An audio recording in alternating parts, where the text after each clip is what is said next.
Друзья, всем привет! Вы смотрите Найза подкаст в золотом формате, в золотом составе. Нурбек Карбала, глава лиги Найза. Ассаламу алейкум. Сула, наш боец КЗ. Бонжорно. И Дидар Сарбас подкаст. Всем салам алейкум. У Нурбека есть слова, которые он говорит каждый подкаст. Иә, сіздер біздің подкастымызды қарардың алдында міндетті түрде жазып қойыңыздар, лайк басып, және де пікірлеріңізді қалдырыңыздар. Жаман болсын, жақсы болсын, біз сіздер үшін жұмыс істеп жатырмық осындай ұжымымызбен, сондықтан қолдаңыздар, бізге тек қана сол керек. Если краткий перевод сделать, то подписывайтесь на все наши социальные сети, ставьте лайки, комментируйте. Мы все это делаем для вас. И мы начинаем. Собственно, у нас Дословно перевод, да? Еще 3 цифры на обороте карты. Напишите. Да. 3 цифры. Это был дословно прям. Ага, окей. CVC-код, говорит. Да. Нужно и саму карту тогда фотографии. Но это вы как это самое уже еще. У нас огромное количество событий случилось на этой неделе, и большой UFC, и возвращение Майка Тайсона, и другие турниры. А на следующей неделе, то есть уже в эти выходные, нас ждет турнир Найза 69. Уже хедлайнеры приехали в Алматы, сейчас проходят финальные свои подготовки. Обо всем об этом мы поговорим. Все это обсудим. Начнем по традиции с UFC 309. Также можно я добавлю, что я сегодня с утра прям записал рилс. У него почти 7 тысяч просмотров, и я там обратился к нашим подписчикам, типа, пишите темы, которые вас интересуют. Здесь ряд тем, я обещал, что это озвучу. Как это сделать в середине? Я думаю, под конец это будет Под конец, ответы да. на ваши вопросы. Не забудьте, пожалуйста, потому что я обещал. Хорошо? Да, классный формат. На самом деле мы все комментарии читаем, которые вы пишете. Сулу не читает. Все, кроме Сулу, читают все комментарии, которые вы пишете. И, в принципе, мы хотим сделать так, чтобы вам это было интересно. Так что в следующий раз, когда Нурбек будет записывать подобный рилс, побольше активности, побольше комментариев. Міндетті түрде. Все обсудим. Давайте с UFC 309. Важный турнир для, вообще, мне кажется, индустрии, в принципе, потому что там дрался Джон Джонс, защитил пояс чемпиона в тяжелом весе. Человек, который поставил рекорд по количеству титульных боев. Если... с одной стороны, у него 18 их, вот там, правда, есть там нюансы некоторые, но в любом случае 17 там боев за титул, это прям абсолютный рекорд, даже близко никто к нему не подошел. Как вам главный бой вечера UFC 309? Вообще крутой бой. В целом, я вот тебе честно скажу, я не знаю, я подписан на много телеграм-страниц, потому что смешных и на YouTube-канале то же самое, в Инстаграме. А я подписан. На тебя? Это однозначно.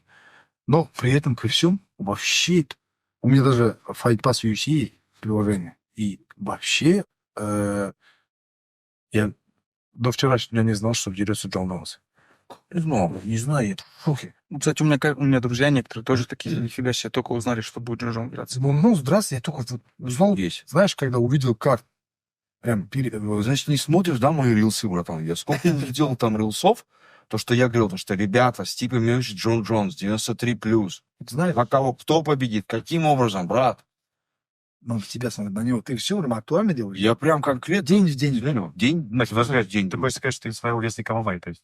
Ужас вообще, это давал анонс. Ты тоже в день делаешь? Какие дни у меня за месяц, за 2 было все это? Я, прикинь, это не заметил. Вот настолько это все... В октагон, что ли, ты смотришь на Родиновского? И за ним только следишь, получается. У тебя здесь 2 инсайдера. Он же тоже инсайдер. Я тоже публиковал. А в в реальности, ТикТоке наверное, справедливости, да, в ТикТоке. Не, многие мне писали, что тоже не знали. Я не знаю, что-то произошло. Вот, допустим, да, если бы дрался, тот же Шавхат, да, за титул или там главный бою вечера, мы все бы это обсуждали. Почему Джон Джонс так без внимания остался? Лично моего я прям в шоке. Вот у тебя охваты по бою Джон Джонса изначально хорошие были? Хороший. Да? Просто, мне кажется, Офигенно. Я помню, больше 30к каждый самый плен был этот. Мне кажется, это потому, что это не тот бой, где Джон Джонс интригует.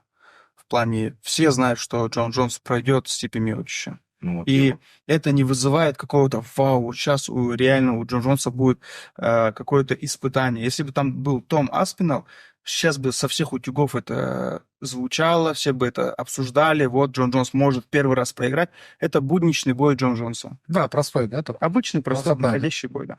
Мне кажется, Что интересно, да, в я- прошлом году, когда дал Шавкат? Когда... 16 сентября. 16 декабря. как он Не, он Был был с Томпсоном. Он же не подрался. с Томпсоном? крайний бой с Томпсоном у него. 16 декабря. Вру. Позапрошлом году, когда с Джеффином дрался, тогда же... В марте. Было холодно. Тогда же Шавкат дрался. Я к чему говорю, что тут приближается и бой Шавката, и Джонса как бы в одно время, да? Сула, ты не согласен? Конечно, нет. Я, во-первых, не думал... В смысле, я не согласен, что Тем, это был... Да. Выходня. Протестуешь? Обжекшн Objection. в степени N+1, блин. Ну, В степени. в степени. Вот так вот правильно. Непонятно было, что Джон Джонс выиграет. Ладно, если бы это было 93 килограмма, да? В этой весовой категории до 93. Еще там можно сказать то, что нету ни у кого шансов против Джон Джонса сейчас. Но это все-таки 93 плюс. И его, то, как он завоевал победу с Сирил Ганом в первом раунде, там тоже было много вопросов. Вообще он ничего не показал 93 плюс. И тут Стипе Миочич, который просто ломал всех. Ну, когда? Всех ломал. Когда? И разница в возрасте у них, давайте посмотрим, не такая уж и большая, 5 лет. Ну, для ММА это много. Ну, 42 года Стипа Миочич. 37 лет Если Джон бы, Джонс. если бы одному было бы 20, а второму 25, это не было бы значительно. Но тут Но одному 42, это не было таким вот, честно скажу. Потом Томас Пинал вылез, по большому счету, только тогда, когда начали говорить, а что там, если выиграет, с кем будет защищать. То есть это последние недели 2-3. А Спинал вылез, конкретно начали про него говорить. Я думаю, вот тут я не согласен, потому что Том Аспинал, временный чемпион, который еще и защищал свой титул, он всегда вот в поле зрения. Я уйду сейчас. Кстати, прикольно было бы вот у нас На подкасте? улучшить, да. В красном с 5 лет разница. Давай перчатки есть у нас. Точно. Нет, подожди, а сколько? Нет, давай. 67? Давай вот так сделаем, Миша. Оденем по одной перчатке в левую руку. И вот закрытыми Тогда глазами. спускать слева. Нам и попадет с тобой. Не, у тебя слева, у меня же справа. Я буду вот так, да, получается? Отдельные перчатки? Да. Все предусмотрел. Только я получил. Передней рукой бокс. Не знаю, в любом случае, бой мне, в принципе, понравился, потому что Джонс был все еще креативный, может быть, не такой там быстрый, но это тяжелый вес. Но я офигел с его подножки вот в самом начале, просто насколько он легко ее сделал, непринужденно. Просто подошел, Джон бросил. всегда отличался вот этой нестандартной техникой. Пусть всегда что-то было, там, проходит ногу, бьет, как это было называется? Да. Что нельзя? На себе показывать нельзя? Можно. Можно. Вот так как бы бил. Что ты Ну, все на себе покажешь. Говорил. Он мне показал, как будто я не показываю. Я сказал спиннинг. У меня такой вопрос. Как вы думаете, вот Джонс выглядел хорошо? Это потому, что Джон Джонс такой крутой, или потому, что Стипе Миочич уже на спаде? Я вот про это тоже часто очень думаю. Хорошо выглядел в каком плане? Визуально? Нет, Ну, да, красиво. да. Ну, с виду он был очень толстый. Да. Не такой Джонс, как вы. В плане в навыках, в самом бою он выглядел круто. Это потому, что он такой крутой, или потому, что Стипе уже все? Нет, однозначно, Джонс это вообще крутой человек. Самый крутой боец. Самый крутой боец на сегодняшний... Вот, знаешь, его можно сравнить с эпохой, там, Андерсон Сильва, да? А я бы, знаешь, в чем-то поспорил. Он не то, что сейчас самый крутой боец. Он, в принципе, вот самый крутой боец всех времен, на мой взгляд, Джон Нет, Джонс. но вот такое вытворял, допустим, что Джонс вытворяет, да, вот последние 10 лет, да, там. До этого вытворял Александр. Как его? Ядин? Андерсон Сильва? Александр Андерсон Сильва.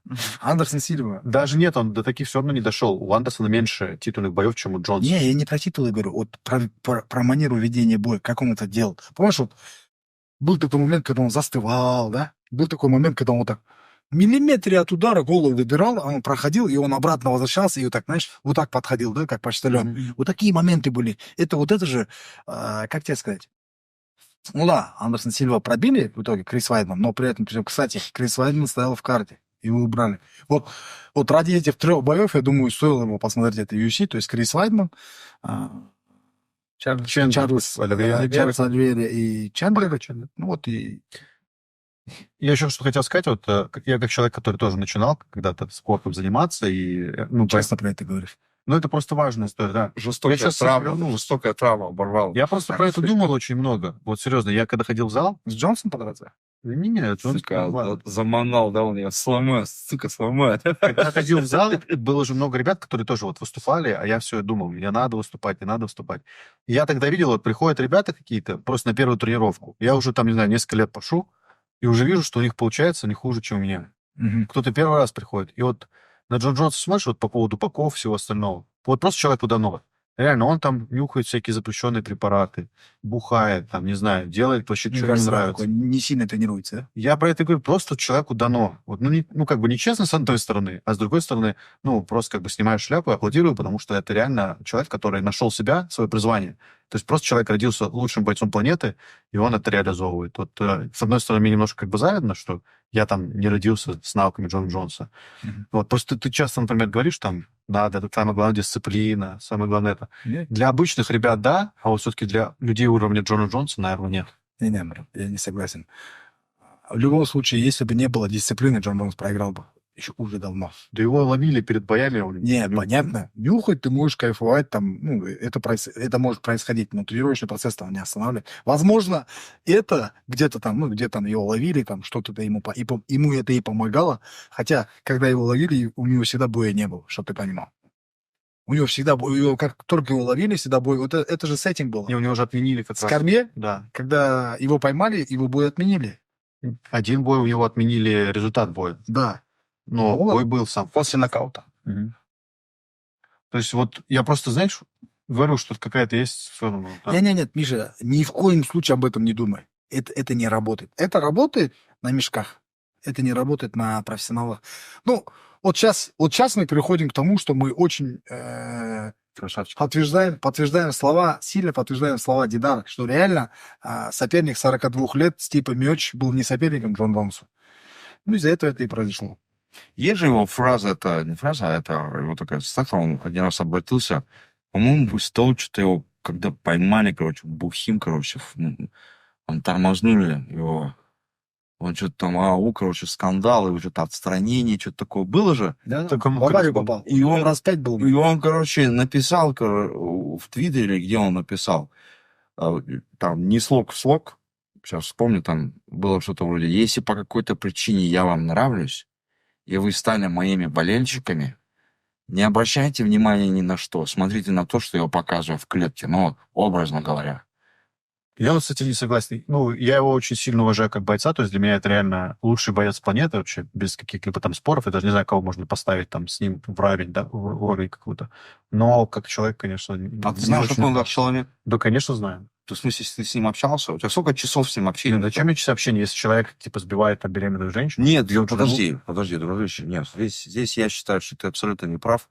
Вот, к примеру, вот мы сейчас только что разговаривали про нашего дорогого брата, да? Я прочитал одну информацию, кто-то прочитал другую информацию. Как работают американские СМИ, как они могут на голом месте сделать там вообще непонятно что. Она там хорошо, может быть, она беременна на каком-то месте или что там, не написано. Он бухой, он едет, он не ехал специально Я же не говорю. сбить беременную женщину. То есть у него не было такого намерения, что вот надо сбить понятно, я Вот что- поэтому, то есть, Намеренно. тогда как, вот, допустим, для тебя есть какая-то разница? Вот два человека сбили женщин. Один женщину сбил беременную, другой женщину сбил не беременную. На кому ты будешь Нет, относиться? нет, а если один Вот. человек был пьяный, второй нет, для меня То есть, то есть, хорошо, оба человека были пьяны. Один сбил беременную женщину, другой сбил не беременную. обоим не респектую. Тогда не надо говорить, что он сбивает беременную женщину. Почему? Нет, Это факт. Потому что это, то есть, тогда мы говорим то, что его намерение.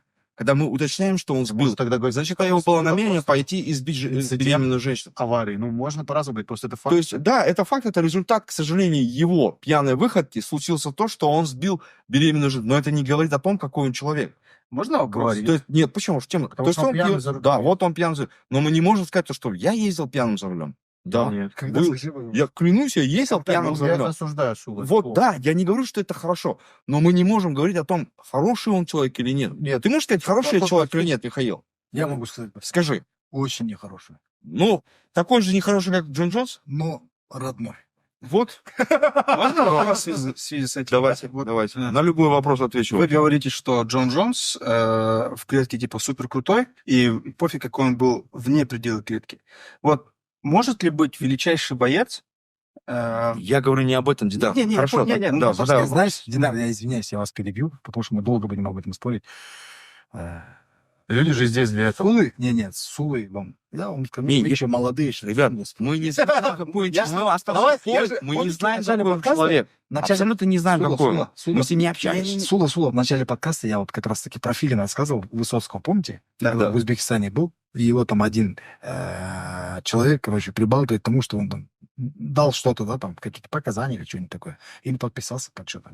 И его пугают тем, что, типа, тебя фанаты, как бы, ну, твои поклонники, они тебя, типа, разлюбят, говорит, да. И он тогда говорит же, типа, там, суть в чем? Суть в том, что его спалили с чем-то, и он говорит, мы это сейчас расскажем, или ты там пойдем в эту сторону. Ну, компромат, грубо говоря, да. И тогда Высоцкий говорит вот такие слова. Если, говорит, разлюбят, дословно не знаю, но как бы тема, мысль такая. Если, говорит, разлюбят, значит, не любили. Круто. И так же с Джон Джонсом. Кто его разлюбил, кто его, как говорится, отказался от него, ну, значит, они его не любили. А кто любит, он до конца любит. Мне кажется, надо просто по заслугам. Ну, то есть вот бойцовские качества признаем, уважаем. Вот как вчера с Майк Тайсоном. Почему? Вот я даже, ну, честно тебе скажу, я выставляю видео, и мне где-то, ну, смешно, как бы. Но я, Ты про попу? да, но я на него не обижаюсь. А что там произошло? Ну, он жопу Не, ну это же не он и надо был, тоже там странные ребята. Да суть не в этом же. Это же его сын, говорит, интервью брал, знаешь, да? Они... Это его сын, говорит, интервью брал. Когда он поцеловал этого мужика одного. Это, говорит, сын, я так понял. Но суть не в этом, брат. Суть в том, что, скорее всего, он даже не понимает, что делать где-то местами, да, там уже, ну, воздействие этих всего. Он же еще дымит постоянно. Суть не в этом, но легенда.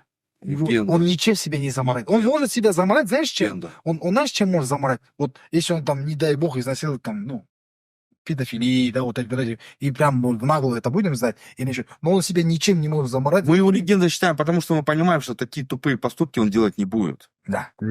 Ну, Не-не. нет же, его легенда считают, потому что он просто очень больших высот добился в боксе. Причем здесь вообще... Мне кажется, Мы выросли Надо на этом. Он для для нас нас понятие. Да, да. Он легенда именно в плане бокса, если он будет плохие вещи делать, то он не будет. И вчера он в трусах, ну, как на стендап вышел, и шапалар. Да, Да. да, да. И вот так смотришь, если сейчас кто-то там какой-то вышел бы, да, там выскочка, все бы говорили, гусь, все там захейтят его туда. А на него не могут плохого сказать. Прям реально, я даже по комментариям смотрю, говорят, блин, это же легенда. Тут просто еще пара, Простительно, да, простительно. что Джейка Пола не любит. То есть это такой человек, который себя... Ну, да. Он просто красавчик нереальный. Сейчас к этому Джейк бою, Пол или Тайсон? Джек Пол вообще красава нереальный. к этому бою мы вернемся. Давайте Том Просто. Джонса добьем. Что, как ты думаешь, какое будущее у Том Джонса? Вот это Анкалаев, Определенно Пелера. счастлив, ну, в плане денег и финансов счастливая. Но, я не знаю, у него сейчас есть, по сути, там два даже потенциальных боя. Первый — это Алекс Перейра, это чемпионский пояс 93 килограмма. Второй — это Том Аспинал, чемпионский пояс в тяжелом весе. Есть еще там Магомед Анкалаев, который тоже постоянно пишет про его бой, но он хоть, в принципе, пишет, ну, не он пишет, а Али Абделязиз с его страницы пишет еще и про Алекса Перейру. Так что вот у него, по сути, два выбора есть. Либо это Аспинал, тяжелый вес, либо это 93 Перейра. Не, ну, Аспинал, он уже конкретно всем говорит, что все, я со Аспиналом драться не буду. Если Ну, что, хотите, вчера- лишите моего титула. Да, Ну, вчера Важно сказал, не он будет после- он никогда драться. Джон Джонс, Дан Уайт как раз сказал, никогда, говорит, Джон Джонса я со Спиналом не поставлю. Почему? Нет, кстати. Он, по-моему, наоборот сказал. наоборот. Он сказал наоборот. Да, А ты слышал вот эту заварушку в тот момент, когда этот Анкалаев тресточил с Перейра, ну это не Анкалаев. появился Джон Джонс? Да, Не, ну понятно, что не Анкалаев. Я имею в виду, что с официальной страницы. там знаешь, как было, да, что Перейра стал, ну, Анкалаев хочет бой с Перейрой, Мгм. Перейра говорит, что мне куда интереснее подраться с Джонсом, потому что, ну, это будет намного более там звездный, это И будет денег больше. горячий бой, да, денежный. И в этот момент как раз Анкалаев говорит, ну, почему вообще Джон Джонс? Джон Джонс боится Аспинала. Мгм. А потом я чего удивился, что все-таки, наверное, стоит как-то, ну, не мне совет давать Анкалаеву, но в любом случае вдруг он посмотрит на SD подкаст, он же смотрит вроде. И... Ну, Джон Джонс. И поговорить с Я менеджером, согласен. потому что Олег Абделязиз просто, ну, в Твиттере назвал Джонса сукой. Ну, вот он прям написал. Я думаю, ну, надо как-то слова, наверное, выбирать какие-то, то, не знаю, Реально. совсем У неправильно. них же это противостояние команд. Корме же с их команды, да, я так понял, да? Кормиес. Ну, чей? с А, идеей, но да. менеджер не... Не, просто... Не, понял, что там же они все вместе готовились к этому бою, у них там трилогия была, противостояние было, и как бы, ну, такой, знаешь, Уже столько прошло с того времени, даже сейчас там, когда Корми же комментировал бой Джонса, и, в принципе, они тоже там шуточки нет отпускали, что в какой-то момент Аник, по-моему, говорит, ой, на тебя, типа, Джонс смотрит там. И он такой, да, так чуть им помахал. вкусная вода. Это Саура, да? Саюра. Ну, мне кажется, Джонс точно со Спиналом драться не будет. Я не знаю, я вот думаю, что, в принципе, ему вот завтра, знаешь, что-то там вернется, зависит, он захочет, да, подраться. То есть, в любом случае, Джон Джонс, я думаю, что имеет какой-то потенциал для конкурентного боя с Аспином 100%. Может быть, сейчас уже там в 37 лет он его и не победит, но в любом случае будет очень интересно, будет интереснее, чем со Стипом. Просто мне интересно, за счет чего Джонс выиграет Аспинала. Понятно, что он нокаут отправить, вряд ли сможет, а Аспинал на земле, очень холодный, как мне кажется. Слушай, как он выглядит тогда, Аспинал? Второй. Он, кстати, не такой большой, все, Бьющий такой, да? да, видишь, он наоборот, он же такой маленький тяж, крепкий сбит. Знаешь, почему не думаю, что он сможет нокаутировать Аспинала? Если он уже Джонс? да, старого... А сколько лет Аспиналу? Он молодой, 32, наверное, или даже меньше, может, 30. Если 32, то да, не сильная разница такая. в плане он с Стипи Миочичем не смог нокаутировать. Нет, что значит? Вот тоже. Смотри, Стив Миочич, боксер. он не Да, стал, но Очень не стал хорошо. его забивать. Он, на самом деле, вот первый раунд, если посмотреть, Джон Джонс просто его спокойно привел и мог бы забить там его. Просто согласен. не стал.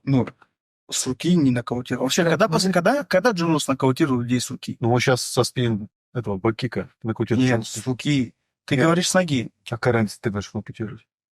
Хорошо, я говорю, что... Такой же Джон Джонс не сможет с руки нокаутировать Аспинала. а с ноги сможет.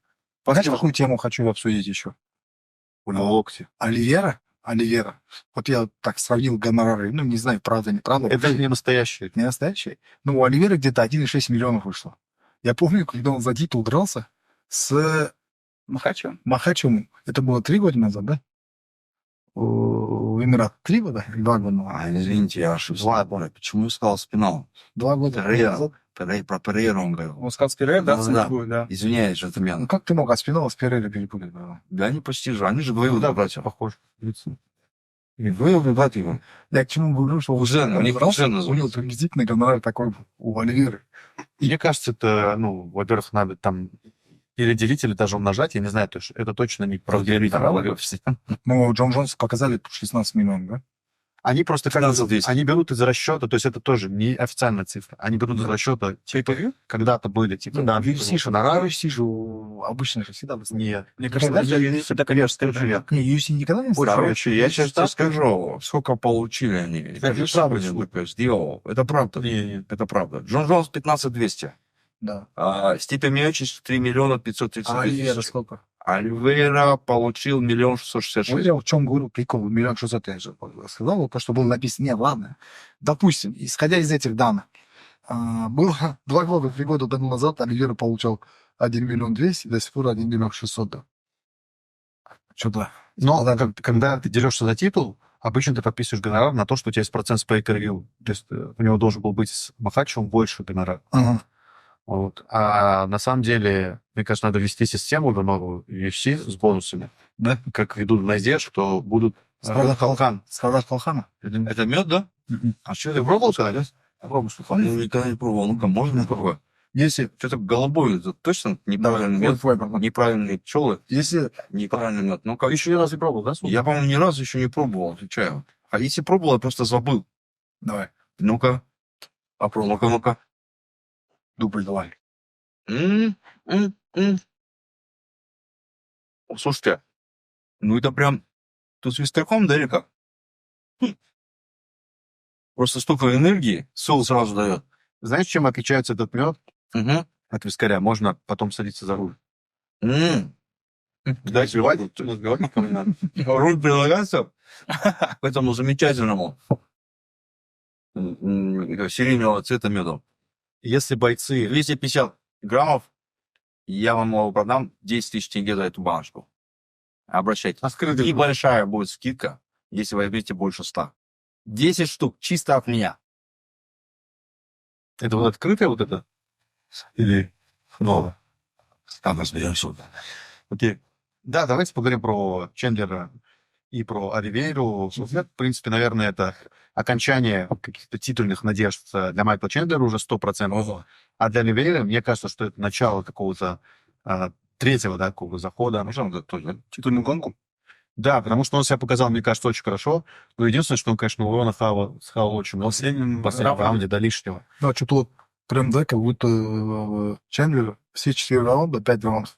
И ждал, ждал, пального бойца, кстати. Ждал вот этого момента, когда у него был там 15 секунд, чтобы нокаутировать. Ну, блин, близко было, скажи. Да. Когда он его уронил, близко было. В какой-то момент завис. Она мне... Там же было, знаешь как, что он типа сказал, что у меня в глаз... Да, у него, я думал, что-то сломалось у меня. Хорошо попало. Но бьет глаз, да, там бьет в глаза. Он не знал, что ли? Ну вот Чендлер чему научился с момента их первого боя? Так это очень быстро бегать. Когда он, видели, как он ускорился, он в первом бою именно так проиграл, он начал уходить влево, и Оливейра его споймал, и в этот раз он прям ускорился, он прям быстро побежал. И очень много правил он нарушал, Чендлер, в этом бою. Он По затылку бил прям откровенно. за перчатки хватался. То есть очень много нарушений, причем рефери как-то не обращал на это внимания. Почему, наверное, этот... Харли поставил. А кто там? С Америки. Марк Года, да, был, по-моему, нет? Мне кажется, мимо. У меня вот по поводу, ты говоришь, научился Чендлер чему-то в этом бою. Мне кажется, что Чендлер как раз такой Веспер вообще ничему не учится. Конор теперь точно появился, чем Вот. А на самом деле хорошая история. Я вот тоже не думаю, что для Чендлера типа это все.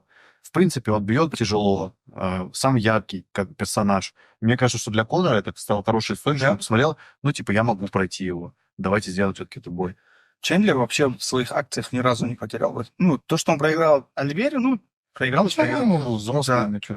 Главное, чтобы никто не смотрел на рекорд его, потому что его рекорд у него, по-моему, в последних 5 боях одна победа, что ли. Прям у него все красное выглядит. 3 на 2 у меня, по-моему. 3 поражения, 2 победы. Ну, тот случай, знаешь, когда ты, вот ты правильно сказал, Дидар, ничего не теряет он. Зарабатывает еще. Плюс его не сильно побили, не сильно били. Реально. Плюс интересную про него историю рассказали, о том, что у него параллельно, оказывается, есть бизнес. У Шатайка брали интервью Дацида Цилаева, по-моему, зовут парня. Сейчас могу ошибаться. И он спарринг-партнер как раз Майкла Чендлера. И он рассказал о том, что он разработал свое приложение, которое, типа, контролирует тренировки. И его хотят сейчас купить за несколько миллионов долларов, ему предложение. Понимаешь, да, типа, да? Вот, я хотел как раз через это сказать про то, что у нас тоже есть приложение, оно не про тренировки, а про бизнес. Не, ну почему? Можно интегрировать и по тренировке, адаптировать. То есть ты, когда тренируешься, пользуешься приложением, у тебя... Не, ну там можно расписание загрузить. Да, допустим, вот у тебя есть группа. Группа из учеников, какой-то коммерческой группы и так далее, и так далее. И контролируешь выполнение там каких-то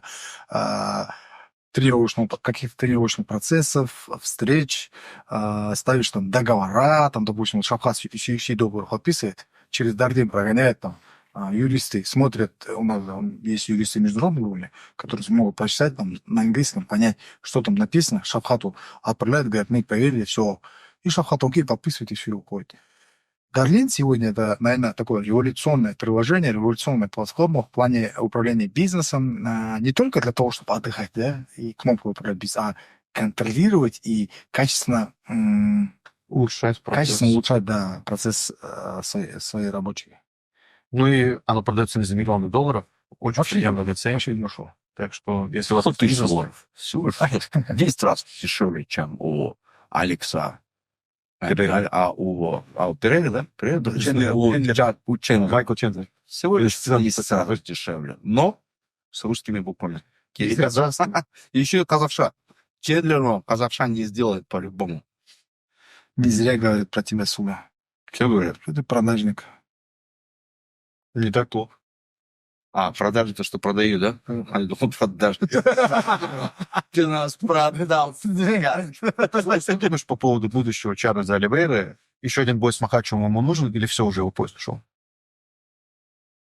Ну, по-любому наверняка будет просить этот бой. Он уже попросил? Уже попросил. Мне кажется, ему уже и дали этот бой следующий. Знаешь? Нет, все-таки следующий. Нет, после этого. Знаешь, смотрел я на Оливейру все 4 раунда. Блин, как он чувствовал дистанцию, прям хорошо. Как он контролировал, как он переводил в партер. Вообще, как вот самые первые минуты боя. Вспомните, как произошло? Там же очень интересно было. Он за ногу взял и сел на него, и сидел где-то минут 1,5-2, да? Полраунда, кажется, на нем сидел. Да. Ну, вот прям сел сверху, Да. одна нога У него запрятана. застряло. И он не бьет, сидят, что-то как будто, знаешь, как на лавочке отдыхает. Я что-то посмотрел, смешно было, если честно. Меня вообще не впечатлило, Оливейра. Кому-то просто Чендлер был максимально удобен для него. Но перевел очень хорошо. Ну, кстати, там еще тоже Чендлер правильно ушел, за стенку сверху схватился. Там, и поэтому у него и нога и застрял у Оливейры. Ну, просто ему 37 лет, и из-за этого 38 лет ему дали возможность. Бой респекта. Ты сказал про 3 боя, которые на этом турнире были, но, видимо, все, да? Или у кого-то есть что добавить? Да. И был еще просто один бой, который... Я не хотел... Давай последний, Да. важный. Бонни Кал подрался просто человеком, которого... Это просто, знаешь, в ключе, например, твоих каких-то тоже вот ожиданий, мне кажется, иногда есть по турнирам Найза. Ты вкладываешь очень большие деньги, очень большой ресурс в какого-то бойца, а он потом не оправдывает твои ожидания. Вот есть Бонни Кал, человек, которого ставят третьим в мейн-карде такого крутого турнира, и который показывает прям один из худших боев, там, не знаю, за последние годы в UFC. В сборной борьбе был, да? Да, и он при этом там хочет бой с Хамзатом Чимаевым, но 3 раунда с Полом Крейгом возится, вообще ничего не делает, ни одного прохода, и все это выглядит там прям очень грустно. Знаешь, вот чем и прекрасен ММА. Это такой бизнес, такая среда, где есть какой-то определенный план.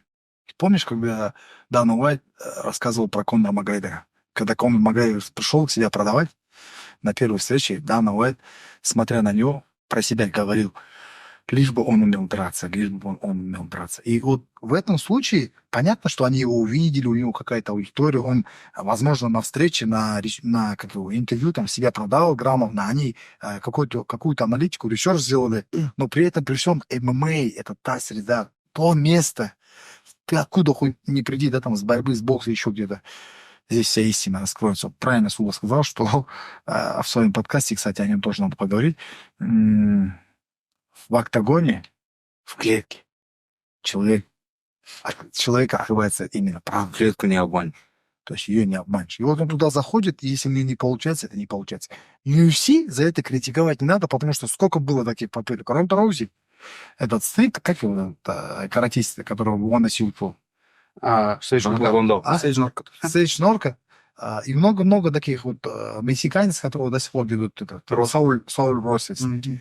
Не раз, это не первый и не последний случай, когда они ставят на кого-то. И, наверное, Конор Макгрегор в том числе, и это был, когда они там делали ставки на него, он оправдывал, да, какие-то надежды. Этот не оправдал. Но это попытка. За это и любим мы этот бизнес, что здесь, знаешь, просто на медийной телеге не проедешь или там на понтах. Здесь приходится драться. Вот, допустим, как бы кто бы ни критиковал сейчас Перера, да, типа ведут его, не ведут, он с крутейшими дрался, крутейших ложил, при всем при этом, что он не умеет там бороться, но при этом, при всем он как бы делает хорошие бои. Человек таким, как сказать, еще и старается, да, он видел какие-то видео снимает, зайца переодевается, ну, как бы. Не только он довел, там он чисто индеец, поехал, короче, к своим родственникам, короче. Ну, да. Он только этими будет брать, потому что по-другому как-то.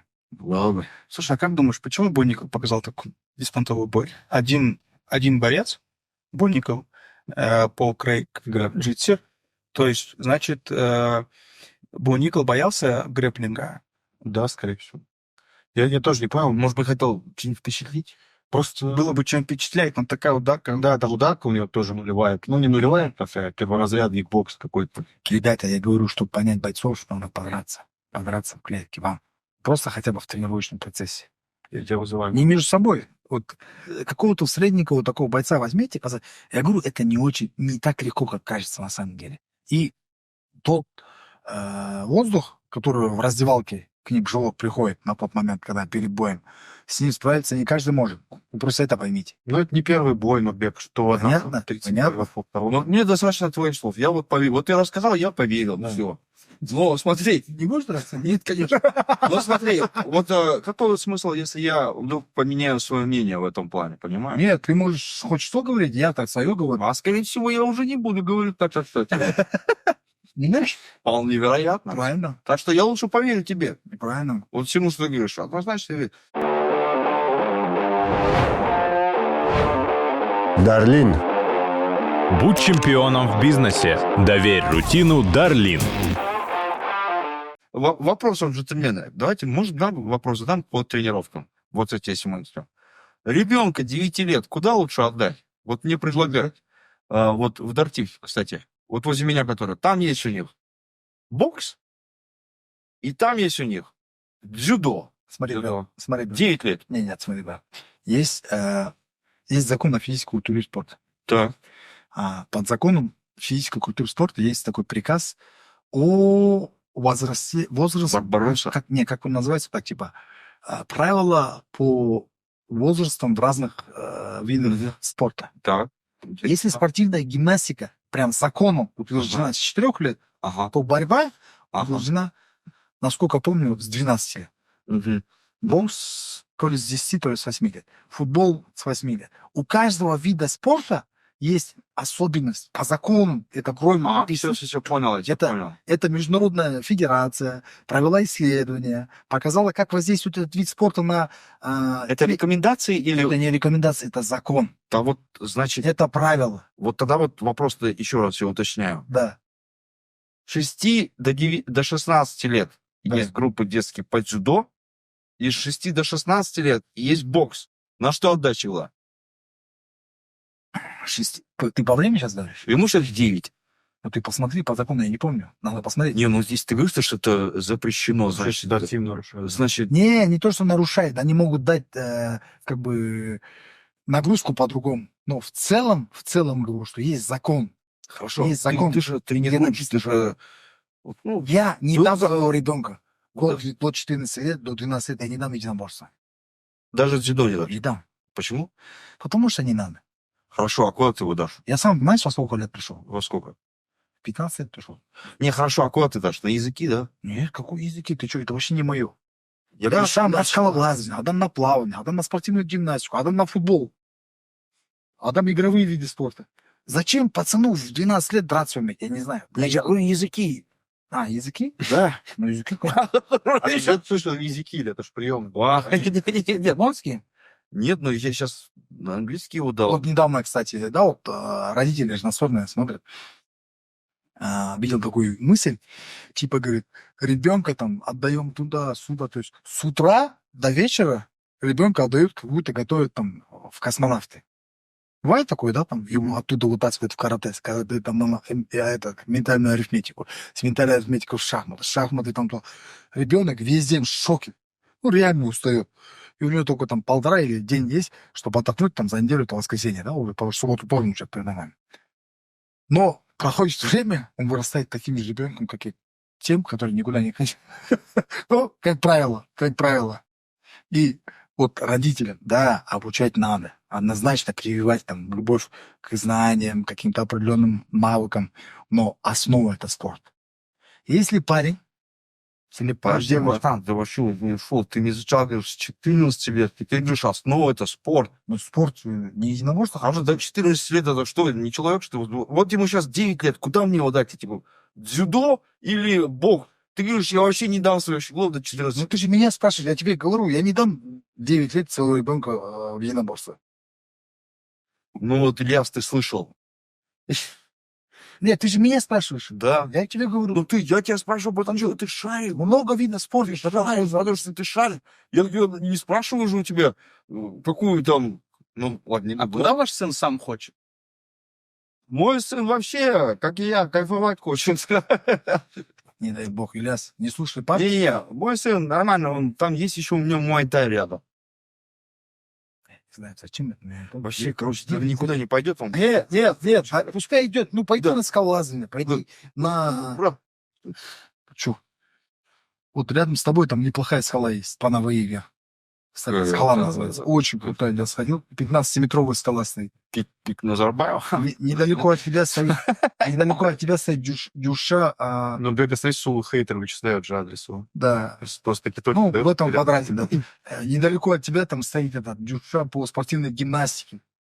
А ты хочешь, чтобы рядом с домом, он спалился уже рядом с домом Дартим, да? Конечно, я не хочу вообще туда-сюда двигать. У меня все английский рядом с домом, шахматы рядом с домом, школа рядом с домом. У меня все Не, я думаю, там, допустим, в Дартиме же ряд таких групп. Есть много чего. Вот, мне Эдуард скинул дзюдо и бокс.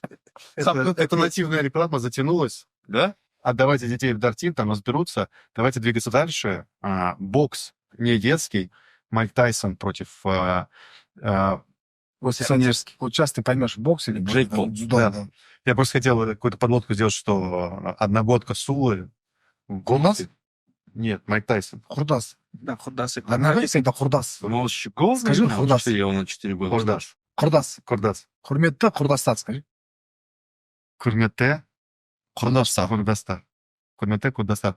Сула. Давай с тебя начнем. Ты сказал, во-первых, Джейк Пол красавчик. Нас тогда прервали просто на этом моменте. Да, Джейк Пол заработал в 2 раза больше, чем легенда. Он не может быть никем, кроме красавчика. 4 года в этом спорте, начал с блогерства, непрофессиональный боксер. Он не может быть никем вот по определению, кроме как единственное вот тот самое, для него подходящий это эпитет, это красавчик нереальнейший. Баста. Мне вот интересно, я просто не смотрел. Баста это рэпер? Чего я не понял? Баста Баста это это все. Конец. Конец и точка. Мне вот интересно, какие показатели... это же трансляция бокса была на Netflix. Вот извини, они положили сервер Netflix. У моего зятька мы смотрели через его Netflix, он тормозил. А это, Клянусь, они положили сервак Netflix. это был настоящий Netflix или? Это был настоящий Netflix. Они, это, пацан, кто-нибудь смотрел через это? У меня нормально было. У тебя нормально было? Я честно У скажу, не него, смотрел бокс. он, короче, он реально, они положили его. Там столько было подписчиков пришло новых к Netflix. Я более чем уверен. Но и Джей Пол об этом говорил, то, что мы серваки Netflix положили. Не, однозначно, ты что, блин. Это смесь поколений получилась, да? Эти блогеры, зумеры и альфа, все смешались, потому что Майк Тайсона знает, где? Квадробер тоже. Квадроберы тоже смотрели. Мне кажется, все знают Майк Тайсона. Ну, может, сын, может, не знает. Ну, имеется в виду, не вот это поколение, а до этого все знают. Слушай, история.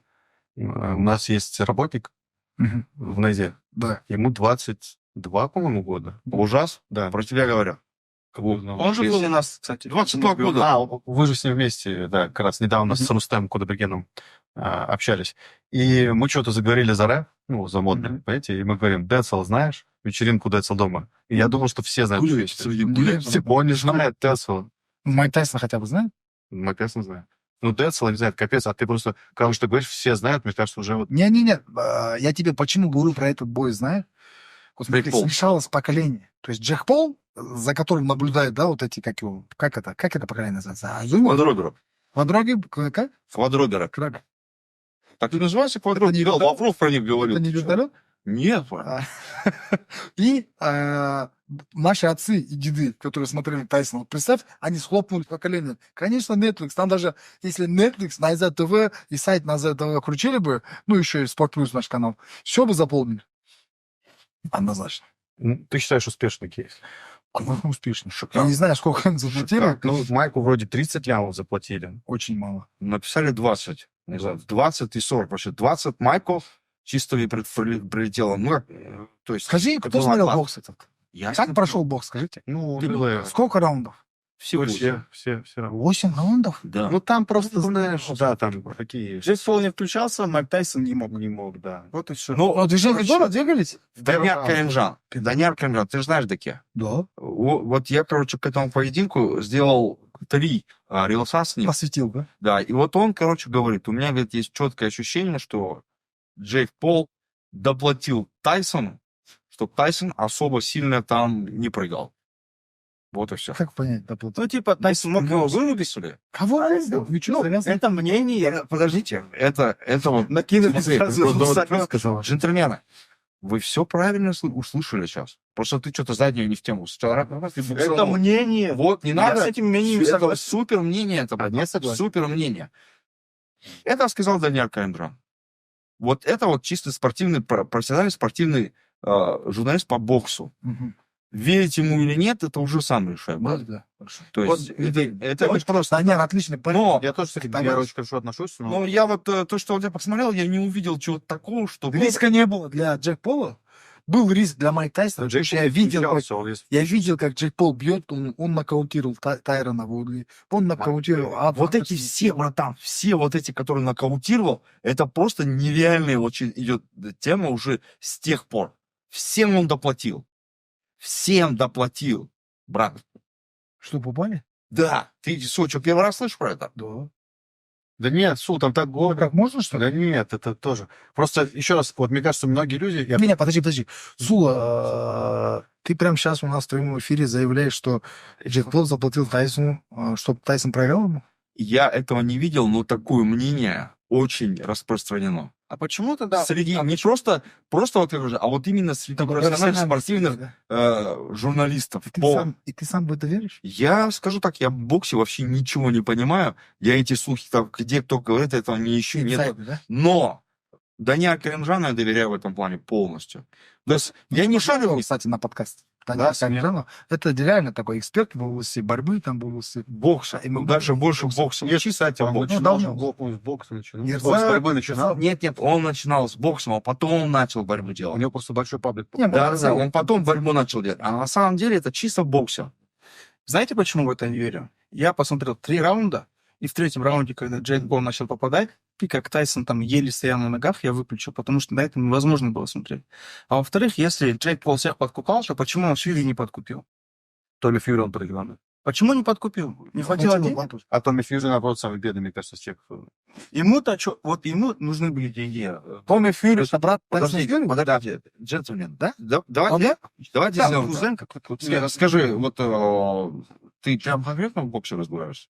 И конкретно. Я разбираюсь в этом. Не, у тебя же, ты же разряд по боксу. Нет у меня разряда, я просто занимаюсь боксом давно. Ну вот я имею в виду, ты вот новости бокса вот прям за всем следишь? Нет, не слежу за всеми. Вот тогда смотри, братан. Твое мнение, которое не следит за этим. Я 2 аргумента дал. Хорошо, вот 2 твоих аргумента, которые человек, который не следит за Эту этим. минутку не избежишь. И Даниэль Каримджан, братан, который живет этой темой. Вот что уже мне нравится, несколько смотри, лет. да, вот что мне нравится. Ему все равно до тебя, брать. У него есть мнение Даниэля Каримджана. Нет, вот он реально, знаешь, он верит эксперту, вот и все. Да, я И верю. он просто тупо спросил его. Я Вот верю. сам он не знает, сам он не знает. Да, Что ты сначала, типа, И вот как Я эксперт защищаю за обманывает. Нет, и как эксперты могут обмануть, да, простого зрителя. Я вот про то же. Не, прикольно, что Вполне сначала- вероятно, Да, вполне вероятно. Вполне вероятно. Но также можно Понятно, сказать, что мы шутим просто. вот подумай, насколько я шутер. Ты что-то Я все-таки договорю свою мысль. Сул сначала говорит, да, не включай заднюю. И потом раз на него и накинулся. А он хочет рамса. Не-не-не. Ну, я и не думаю, что каким бы ни был боксер, может уступить там 27-летнему. Хотя, хоть и Джейк Пол там не... Ребят, о чем вы говорите? 58 это Тайсон- очень много. Тайсон не то, что 50, даже дело не в этом. Ну, понятно же, что он его не выиграет. Это же понятно. Как они хотели сделать шоу, они сделали. Оба красавчики. Оба. Тайсон 58 лет, 8 раундов, по 3 минуты. 20 лямов это то, что мы знаем. По 3 8 по минуты. 3. 8 по 3 минуты попрыгал на ринге. У меня недавно Жандарбек, наш матчмейкер, дрался 4, сколько раундов? 8. 4, кажется. А ему 25. Или там на Да, пауэр. он уже 24 ему, он задыхался. Ну, видно, что они тренировали. А тут Тайсон 58 лет, он дедушка для Жандарбека. Он же еще гонял вес же Тайсон. Как? Пока Тайсон, он гонял вес. Там пока Тайсон, короче, там за Какой 3 недели. физической форме. За 3 недели до боя. И, короче, там в день взвешивания, там вообще просто... Я в шоке от Тайсона, клянусь. Да, Тайсон. Он легенда. Он легенда. Я помню, вот таким пацаном смотрел у экрана, нас не было, и нас было не оторвать, видеокассету включали и вот так. 2-3 часа вот так, безотрывно, да, все хотели быть похожи на это, все, Да, да. каждый, даже Именно нарицательно. Именно нарицательно. Тайсон, любого такого черного, сильного, да. судья, и у него погоняло, Тайсон был, да, там, в юности. Было же еще время, когда делали Фоткался. татуировки себе Да. такие же. Да, да. Было время, вот я не знаю, мы когда в школе учились, братан, было модно, вот у нас были пацаны вот с Да. пробором, как он Тайсона. Я сейчас сыну делаю такую, он говорит, а что это такое? Я говорю, да ты знаешь Тайсона? Он не знает. Ну, И вот поэтому набиваешь на лице татуировку. Скоро узнаешь. Но Фрэнсис Нганну уже сказал, что если он видит Джек Пола, то он ему обязательно мажет. Потому что, да, Тайсон много заработал, но с другой стороны, это прям, ну, тяжело было смотреть. Я не знаю, как вам, вы как вообще воспринимаете Нормально. То есть, он Валерьянку же пьет. нет, а почему? Нет, Тайсон с самого начала, он, опять же, да, я возвращаюсь к Даниэлю Каримджану, можно? То есть Даниэль так и говорит, Эксперт. скорее всего, на этот поединок Тайсон согласился не от хорошей финансовой ситуации. У Тайсона она всегда была плохая. Ну, Все правда. да, и ну, вот я вот посмотрел и понял, братан, ну он, на мой взгляд, Тайсон достойно выглядел. Красавчик. Однозначно Красавчик. достойно. Проиграл Джек Пол. Джек Пол здесь, в этом случае, заработал 40 плюс лямов, и еще и все о нем говорят. Кстати, Больше, чем говорили. Майк Тайсон за всю свою карьеру примерно 900 миллионов заработал и примерно все это потратил. Мне вот интересно другое. Теперь Netflix будет у себя спорт боевой вообще транслировать. Потому поменять что, на самом деле, ролики, если это появится еще один вот какой-то крупный бродкастер, который будет там вкладывать деньги там, в единоборство, в футбол, в Казано. ММА, то это будет же круто, на самом деле. Это не первая попытка же Нет, Netflix. Они с первого Что показали. такое, да, было. Они сняли фильм про Хабиба. Они сняли... Нет, документалки это есть Да, у них. ну, это шаг к продолжению. Они сняли фильм про Конора Макгрегора, сами снимали, я так понял, да, то есть это у них, ну, имеется в виду, у них эксклюзив был на права.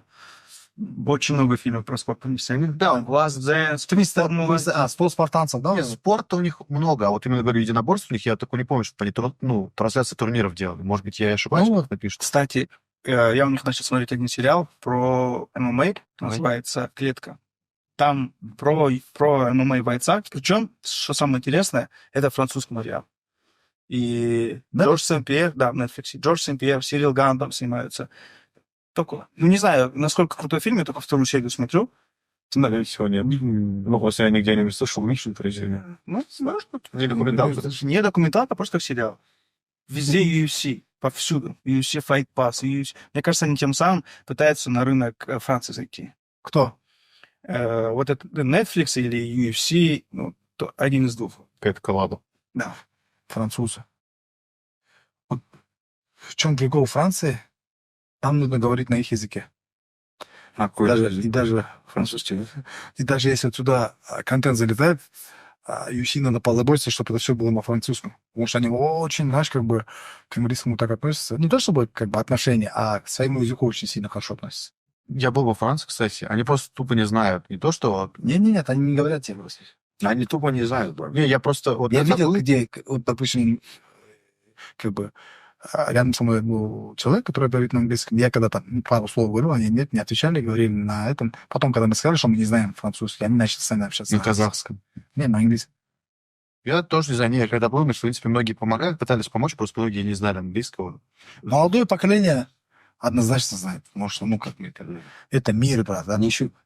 Казахи научили французов есть конину, если что. Да? Имя Жана туда пришло после того, как наши предки там нормально побурагозили, и им понравилось имя Жанна. Если что, без атмос, это чисто казахское. В цивилизованном мире только две нации едят конину. Это французы и казахи, если что. Это мы их научили. Тогда, когда наши предки туда ходили, всех аджа, иди сюда. Если что. Так, немножко экскурс в историю. Что, пробок все? Кстати, Такое классное ноте. насколько это тоже там интересная новость будет, то просто можно в точку поставить в этой теме. По поводу Томми Фьюри, единственный человек, который побеждал как раз Джейка Пола, он получил бой с ММАшником, с Дарреном Тиллом, который... Даррен Тилл. Ну, бодрил подпонь, да, он уже в UFC. Он Ронсу проиграл, Нет, Даррен Вудли проиграл. Или ничья. Нет, проиграл. Ну, с Стивеном Томпсоном была ничья, Да. а Вудли, да, проиграл. эти... Так он англичанин, который потом стал другом Хамзат Чиваева вместе для вас. Итак, UFC 310, Шавхат Рахмонов. Да, у нас наконец-то есть уже точно анонс. Много было. А я у нас. говорил. 5 подкастов или 7 подкастов тому назад. Нет, кстати. раньше, кажется, Я говорил, что Шавхат подерется Мачадо Герри. Да? Я говорил? Сейчас позиционирует себя как инсайдера. Инсайдера. А я помню, мне даже писали в комментариях, о чем ты говоришь? Его поставили с Бакли. Бакли, да. Ну, так и было. На самом деле, даже интересная была тема, что когда уже у команды Чуйка была, я не, честно говорю, ни у кого информацию не слышал, у меня чуйка была, что с ним поставят. Вот я анализировал, смотрел, говорю, блин, ну, Камара Усман, скорее всего, не согласится. Колби Колбинтон там поздновато чуть метаться, денег много попросит. Эффекта такого не получит. Да, я что хотел сказать, что Дартим же выкатили пост о том, что вот все уже точно. Усман? Нет, ну сначала они выкатили, что Усман точно, потом сказали, что Пратос точно, потом опять сказали, что Усман точно, и потом уже все уже сказали точно-точно с Яном Мачадо Герри. Мы точно не знаем.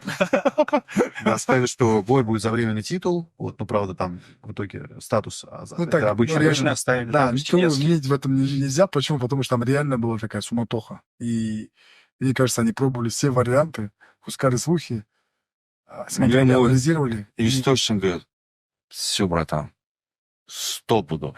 добазарились с Усманом. Да. 5 раундов, но это не будет титульный поединок. Я говорю, серьезно? Ты? Отвечаю. Я запускаю, он утром мне пишет. Усман спрыгнул. Ёп ты, гадыть. Вечером пишет. Этот, как его? Ну как спрыгнул? Спрыгнул. По деньгам не Ну, договорились. мы этого не знаем. Нет, Спрыгнул. Усман, он дрался с Хамзатом. На Ну и сомнение. что с Хамзатом он Это дрался? другой вес. Просто Вообще тупо другой вес. спрыгнул. Ёп ты, гадыть. Тут можно я ваше мнение запишу, уважаемый господин Набек? Мгм. Да. Подожди, мне надо приготовиться очень. Так, пока готовится Суа. Да, по поводу Фокин Бакли в день, когда уже появилась у Тартима вот эта новость о том, что уже точно будет с Яном Мачадо Берри, он вышел в прямой эфир, он даже записал видео, по-моему, 12-минутное на Ютубе, о том, что он говорит, это все неправда. Он говорит, я сегодня говорил с UFC, прям видео.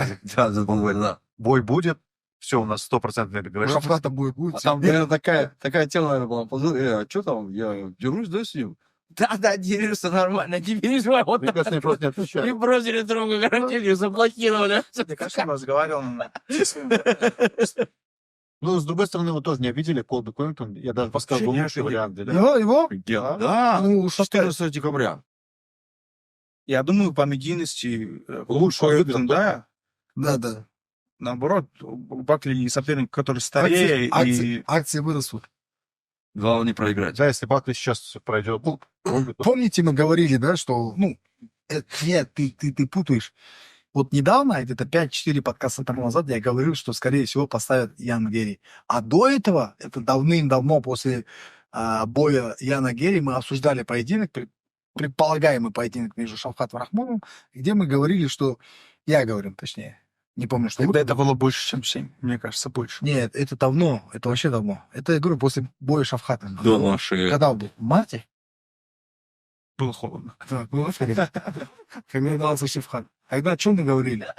Я говорил, что Ян Герри это опаснейший соперник для Шавката. Так же? Это мы обсуждали, когда Ян Герри подрался с Веномом, и мы все... Вот тогда я вспомнил. В чем преимущество Иэна Гейри, на твой взгляд? Ну, в чем? Не кушал поражение. Не кушал, не вкушал. Да, не кушал. Не кушал. Горечь поражения. Говоришь, поражение. Очень сильный, расчетливый. Вспомнил, да. Вот он мне, что в нем насторожило, реально человек, который делает то, что надо. Хладнокровный, расчетливый. Допустим, с Пейджем, да? С Пейджем, когда он брался, руки базуки страшные, и эти как бы странные удары. Он начал переводить же, я помню, да? Контролировал, борол. Вот посмотрите этот бой и посмотрите бой Томпсона с Шавкатом. Что сделал Шавкат и что сделал Герри. Они оба расчетливо подошли к поединку. У Шавката на тот момент была порвана ахилловое сухожилие. И из-за того, чтобы не бить, не драться, не травмироваться дальше, он не отказался от боя. Пошел, и Томпсона выиграл в борьбе. Хотя Томпсон предполагал, что он будет там типа на руках, ногах и так далее, и так далее. Также и Герри. 2 расчетливых, не кушавших поражения бойцов, которые, знаешь, как бы... Даже рекорд одинаковый, да? 18? Не, 15 у У него. него 15. У него 15? Зато у него 8 побед в UFC, а у Шавката 6. Крутой поединок. Блин, Финиш будет? хочется посмотреть. Однозначно будет финиш. Не пройдет всю дистанцию, будет финиш. 5 раундов будет, да? Да. Будет финиш. Я по этому бою что хочу сказать. Подожди, можно я так? Или нельзя? Можно. Это подкаст называется. Что ты хочешь, Михаил, сказать? А мне свалить сюда или... В любое время. А меня? Да, окей. Я хочу, во-первых, согласиться с Дидаром в том, что я не вижу шансов у Гэри особенно. Но что вот мне интересно кажется в этом бою, если Гэри согласился, а Гэри, он все-таки проводил сборы с Шавкатом, он знает, как он работает, то он что-то точно готовит и понимает, как победить Шавката. Конечно. Потому что он бы, если бы там только проигрывал бы, встревал на Опасная тренировках собака, да. и понимал бы, что у него шансов нет, он бы не принял бы этот бой. Какой ему смысл? А так как он сейчас действительно тренируется уже с Чарльзом Оливейрой, кстати, и у Чарльза Оливейра учится там, я так понимаю, борьбе в его лагере, партеру, то, в принципе, он какие-то ключи, видимо, к Шавкату знает. Не знаю, сработают они или нет, но он точно бы не принял бы бой, если бы знал, что проиграет.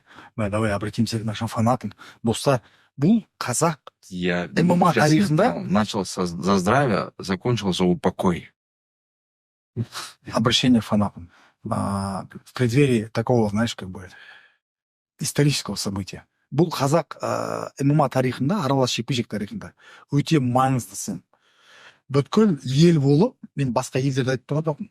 Таза өзіміз осы қазақ жанкүйерлері болып, біздің мына Шафқатты қолдап, бұл жерде Шафқатта емес мәселе, бұл жерде Дартимда емес мәселе, бұл жерде бүткіл біздің қазақ еліміздің абыройы, бүткіл қазақ еліміздің кәдімгідей сондай мықты тарихи сәті. Дана Уайттың астында комментарийлерді өлсу керек. Шафқаттың посттарының астында комментарийлерді өлсу керек, көбірек тарату керек. Бүткіл 20 миллион осы жердегі халық бәрі білу керек. Шафқаттың төбелесейін деп отқанын.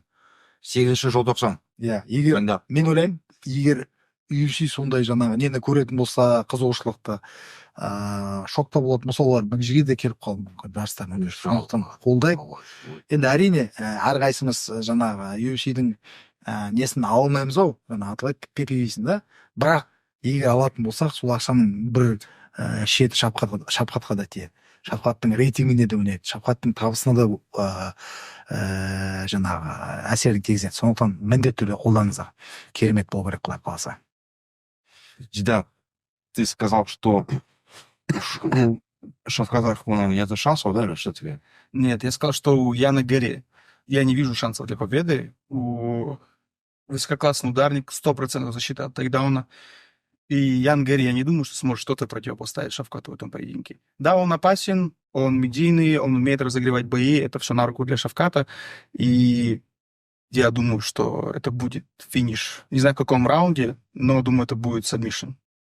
Именно сабмишн, да? Я думаю, сабмишн, да. Мне кажется, они друг друга уронят по разу. Что? Уронят друг друга? Ну, то есть в такой плотной борьбе они будут ронять друг друга.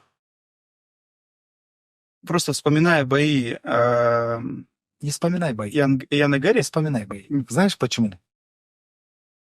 Потому что здесь все по-другому будет. Это не будет не похож ни на один бой. Яна Гэри и Шафкат Рахмонова.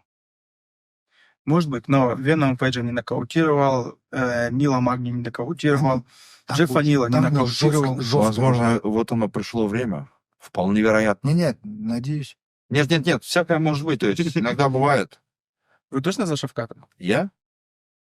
Я за Мамада Рахмонова. Поэтому...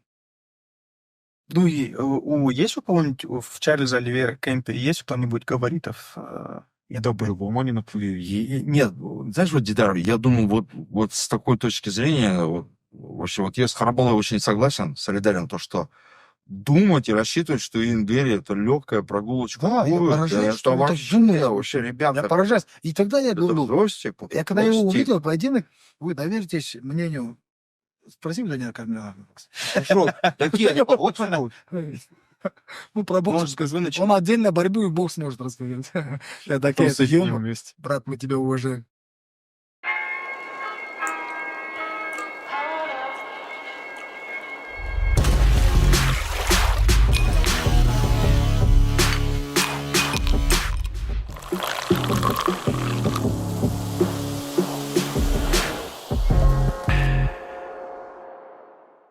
Хорошо пообщались. Всё? Будет возможность... Нет, про Шафхата. Будет возможность, надеюсь, что мы там будем на арене, потому что это такой величайший день в истории спорта, да, для Казахстана.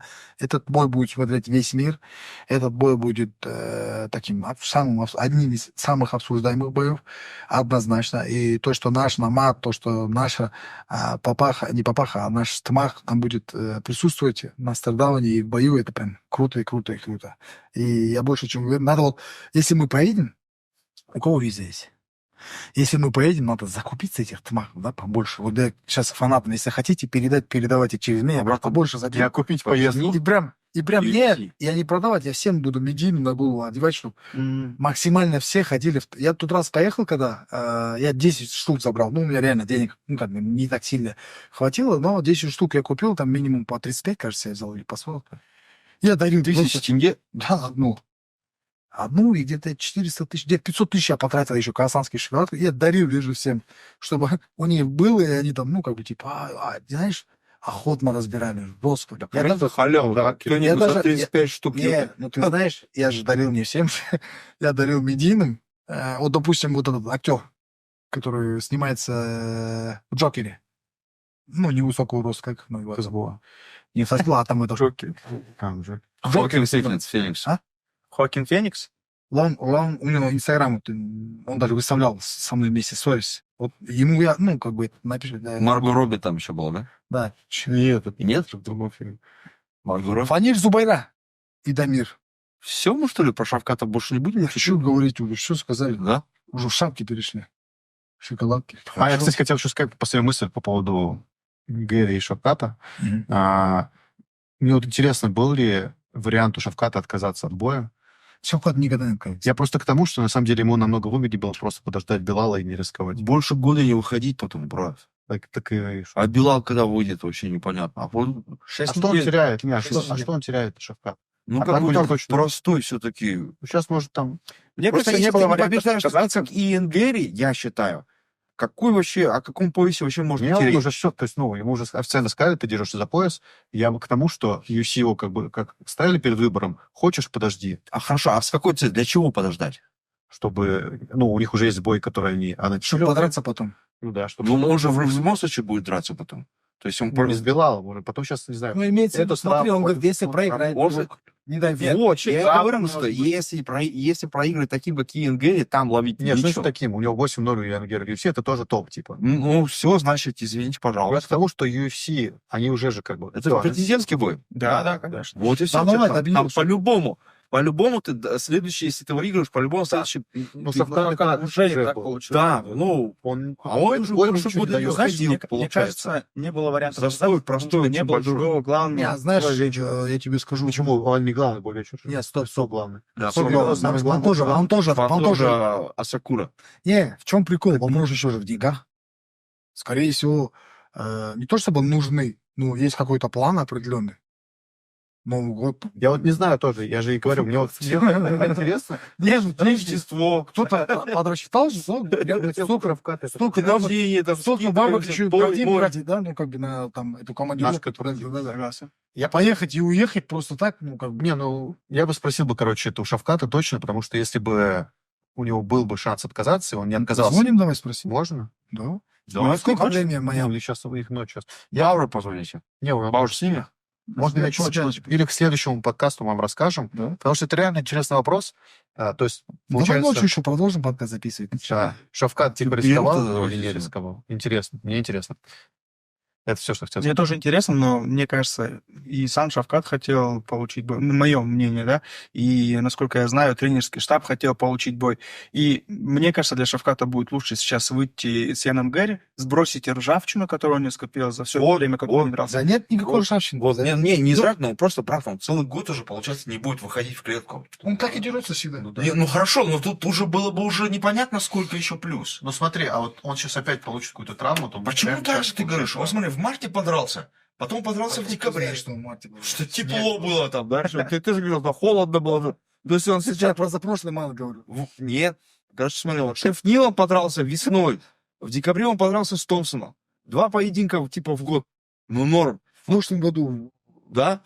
Да. А теперь Когда получается... прохладно было. А так, получается, теперь даже одного поединка в год не делаешь. Ну, как бы так. Нет, он в этом году дрался. Когда? В этом году он не дрался. Он дрался в прошлом году, 16 декабря с Томпсоном. Ну вот, в год один раз. Но ездил... Что, следующая тема? Да. Сокомандник. Следующая тема Фаниль Рафиков. Они. Зубайра Тукугов, Дамир Смагулов, такой у них треугольник бойцовский образуется. Че, вы втроем, да, в клетку? Возможно. Просто мы общались с Фанилем, у нас было интервью, и там он сначала сказал, что готов поставить квартиру на свою победу. Потом сказал, нет, наверное, я погорячился немножко с квартирой. Он говорит, ладно, весь гонорар поставлю. Правда, мы сегодня говорили, что он говорит, может быть, я еще... Вообще про квартиру он говорил? Да. А где он? Надо было ловить на Прямо слове. интервью. Ну, нет. Уже. Знаешь, как мне, смотри, как Мне было, кажется, чтобы честно был. Он сказал, я готов поставить квартиру, что, типа, ну, Зубайру, смогу победить. Я говорю, что, реально квартиру? Он говорит, не, ну, может, и не квартиру, а так он сказал. Ну, то есть, как бы, он точно сказал, потом он сказал, что вроде бы... Эмиль осветил на всю Москву. Ну да, что он говорит, вроде бы не совсем квартиру, а гонорар, а сегодня он мне говорит, может, и гонорар тоже слишком ставить. Я, в принципе, просто хочу заработать хорошо в этом бою.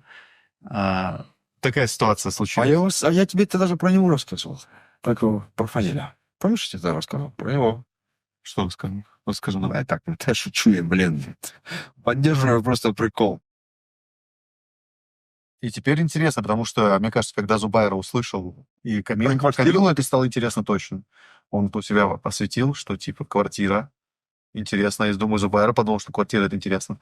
Я думаю, знаешь, как бы у Фаниля нету сейчас другого выхода, как просто поставить за свои слова, да? Сказать, что да, реально квартиру поставил, ехал. Я думаю, он больше получит, чем потеряет от этого. Ну, надо тогда гонорар еще одну квартиру ему ставить. Нет, при чем тут я? Кто-то говорит, гонорар должен увеличить, что ли? Ты такой странный вообще. Кто-то будет болтать. Короче, Они же, если квартиру ставят, вот и гонорар. Выиграл квартиру. Выиграл, получил... Он свою только ставит, да? Но там твою хочешь. Я пускай день, там, если кто-то выходит, кому что поставить. Интересно. Если кому что, если он ставит квартиру, он, значит, ждет Кто-то сколько спорит там, короче. квартиру как вот там. Да, там не факт, что... Хорошо, что ты мне Другая сказал, сторона. что, типа, когда Сула посмотрел на волосы, я должен был за это отвечать. Ну ты же теперь лысый тоже.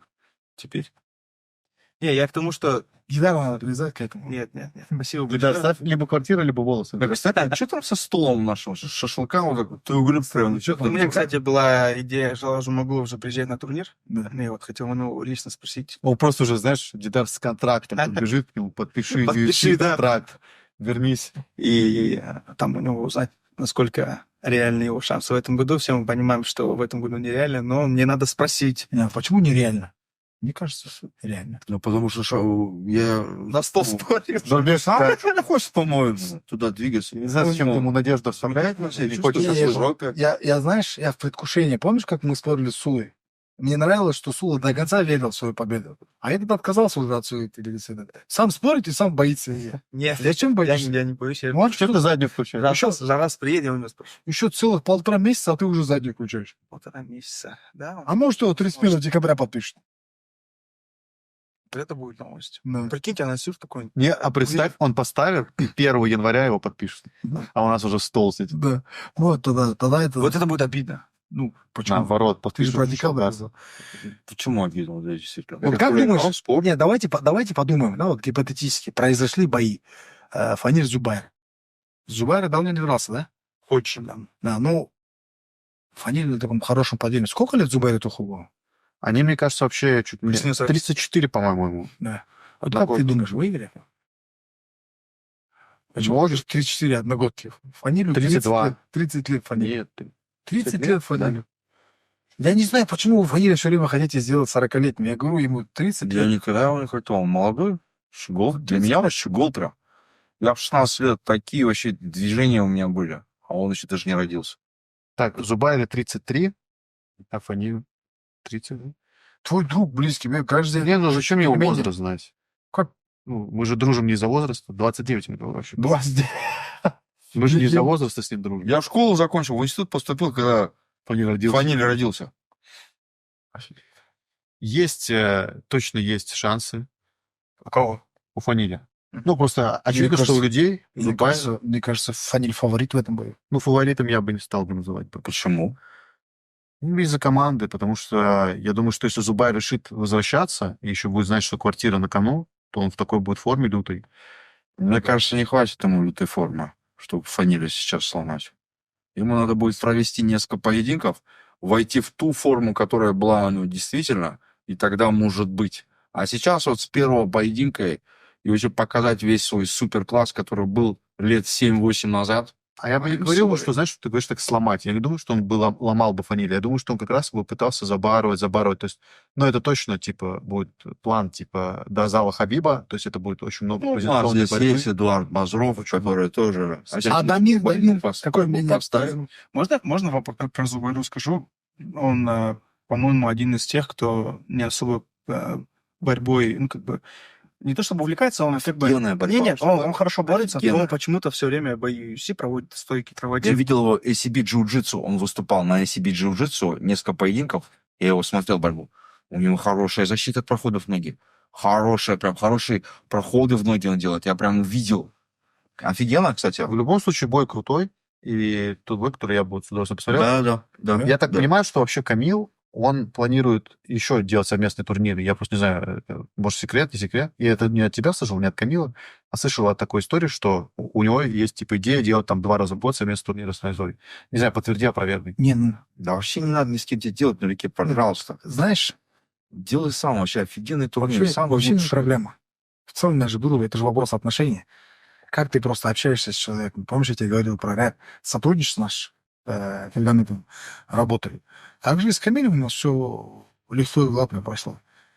Я к тому, что вероятность затянуть Зубайру, Камилу, Совместно? да, намного выше. То есть это... Да мне кажется, нет. Да, конечно, мы, чё вы, мы можем, нормально. и Камиль может пообщаться, и мы можем пообщаться, там, это, в этом проблеме. Просто единственное, нужно понять, в чем смысл вообще. Допустим, Фаниль Зубайра, с учетом того, что Зубайра, типа, выигрывал Хуата Хамитова, да, с учетом... Громкая история. Да, громкая история. Типа, Фаниль же это, у нас мститель же. Плюс еще смотри, вот приедет там, Хабиб, наверное, нет, но Ислам, например, в углу будет офигеть. У Зубайра Ну, будет. почему Хабиб нет? Он сейчас, не знаю, вот у меня такое предчувствие, что не факт, а вот Ислам, это просто... Ислам просто дружит с Зубайром. Чемпион. Дамир, допустим, да, тоже, вот мне интересно было бы посмотреть, но просто Дамир, я так понял, что он хотел подраться именно до конца года. Нет, Потому с что- Дамиром, если сравнивать, либо Дамир, либо Зубайра, однозначно Зубайра. Да. Полюбать его, брат. Не наоборот, это очень Ну да, для казахстанской аудитории просто, видишь, Фаниль, Зубайра. Фанилия как бы это, всегда к нему как такое неоднозначное отношение. Его как бы любят, когда он там Наримана Аббасова гасит, там выигрывает, да, там, допустим, Перца выигрывает, а не любят, когда он там казахам вызов бросает, да, там, и, допустим, в этом случае Зубайра, наверное, это там для казахстанской аудитории и там для российской аудитории это прям крутой бой. Мне более интересен Фаниль и Дамир. Не знаю почему. Может, потому что Зубайра, думаю, не уступал. Дамир более-менее активный боец. допустим, для сравнения, если сопоставлять Дамира с Фанилем, Мгм. я думаю, что фаворит здесь Дамир. Если с Зубайрой, я думаю, что с Фаниль. Я думаю, в обоих случаях прям серьезный фаворит Фаниль. В обоих. Да? Да, я думаю, прям в обоих случаях серьезный. Дамир просто... Потому что Фаниль сейчас с серьезными пацанами дрался, а Дамира все-таки мы не можем сказать, то, что насколько он в хорошей форме, в той, которой он, допустим, первые свои поединки в UFC показывал. Потому я вот не могу, не берусь сказать, что потому что последние поединки у него, он непонятно с кем выступал. И не то, что непонятно с кем, понятно с кем. Были так. Что? С топами он дрался. Нет. Я имею в виду, как он офигенно выступал. Я не UFC говорю последние поединки.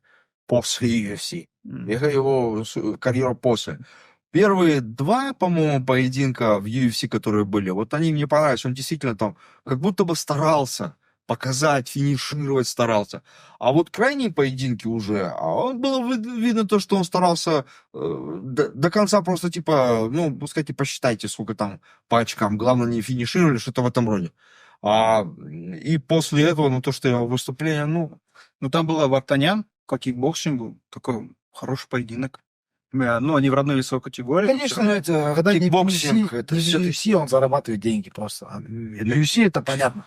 Даже если не столько не платили, сколько там здесь промоушенах, скорее всего. Но там, оппозиция, во-первых, во-вторых. Да, вот это поединок с бразильцем, как же его? Последний бой? Нет, На Ласпреде? не, бразилец, который вот в UFC как он дрался. Самый лучший бой Дамира, вот, который был в UFC. Он дрался с бразильцем. Вспомните? Этот чувак, да. Не проиграл, да? Он его и, по-моему... Зацепил. Да. Он потом Джон Джонсон выходил. Мы смотрели этот Джонсон поединок. выходил драться. После Дамира и Свободы. Майкл Джонсона. Как же, этого... Федерера, наверное. Не, Майкл Джонсон. Майкл Джонсон, да? Майкл Джексон. Ну, почти. Кстати, он дрался с Гураном Кутутуладзе. Рафаэль Крутой. Алвес. Вот Рафаэл Алвес. Но он не бразилец, он... Да, не Алвес. Тиаго Мойзес. Тиаго Мозес, вот. Тиаго Мозес. Тиаго ждал с Хабибом. Не он, а как вот, господи, он в 66 уже еще дрался.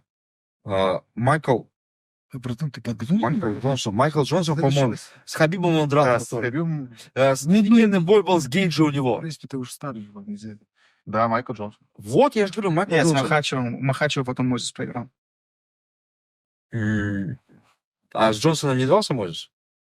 Бобби Грином играл. Майкл Джексон Коллеги, играл Миша. Вот, я говорю же. Команду. Ресту Сулаба выкрутился из любого шоу. Ну, что значит, что выкрутился? Я говорю, как Это по- что? поэтому. Это вот прикинь, так какой-то... Тогда как раз таки Дамир получил За травму, границей? должен был драться с Джонсоном. Он Где-то за границей смотрит наш подкаст «Вокруг ММА» и видит тему, что мы обсуждаем Дамира, да, там оба зовут, там, Фаниль, Дамир и Зубайра. Два человека, которые были в UFC, и третий, который там, возможно, попадет в UFC. И там такое обсуждение, слушай, вот, давайте послушаем эксперта с Казахстана, и сидит в суде, такой, вот этот... И на английский Знаешь, что перевод. он делает? На английский перевод. This, he. Сразу, знаешь, он отключает и включает Дамира.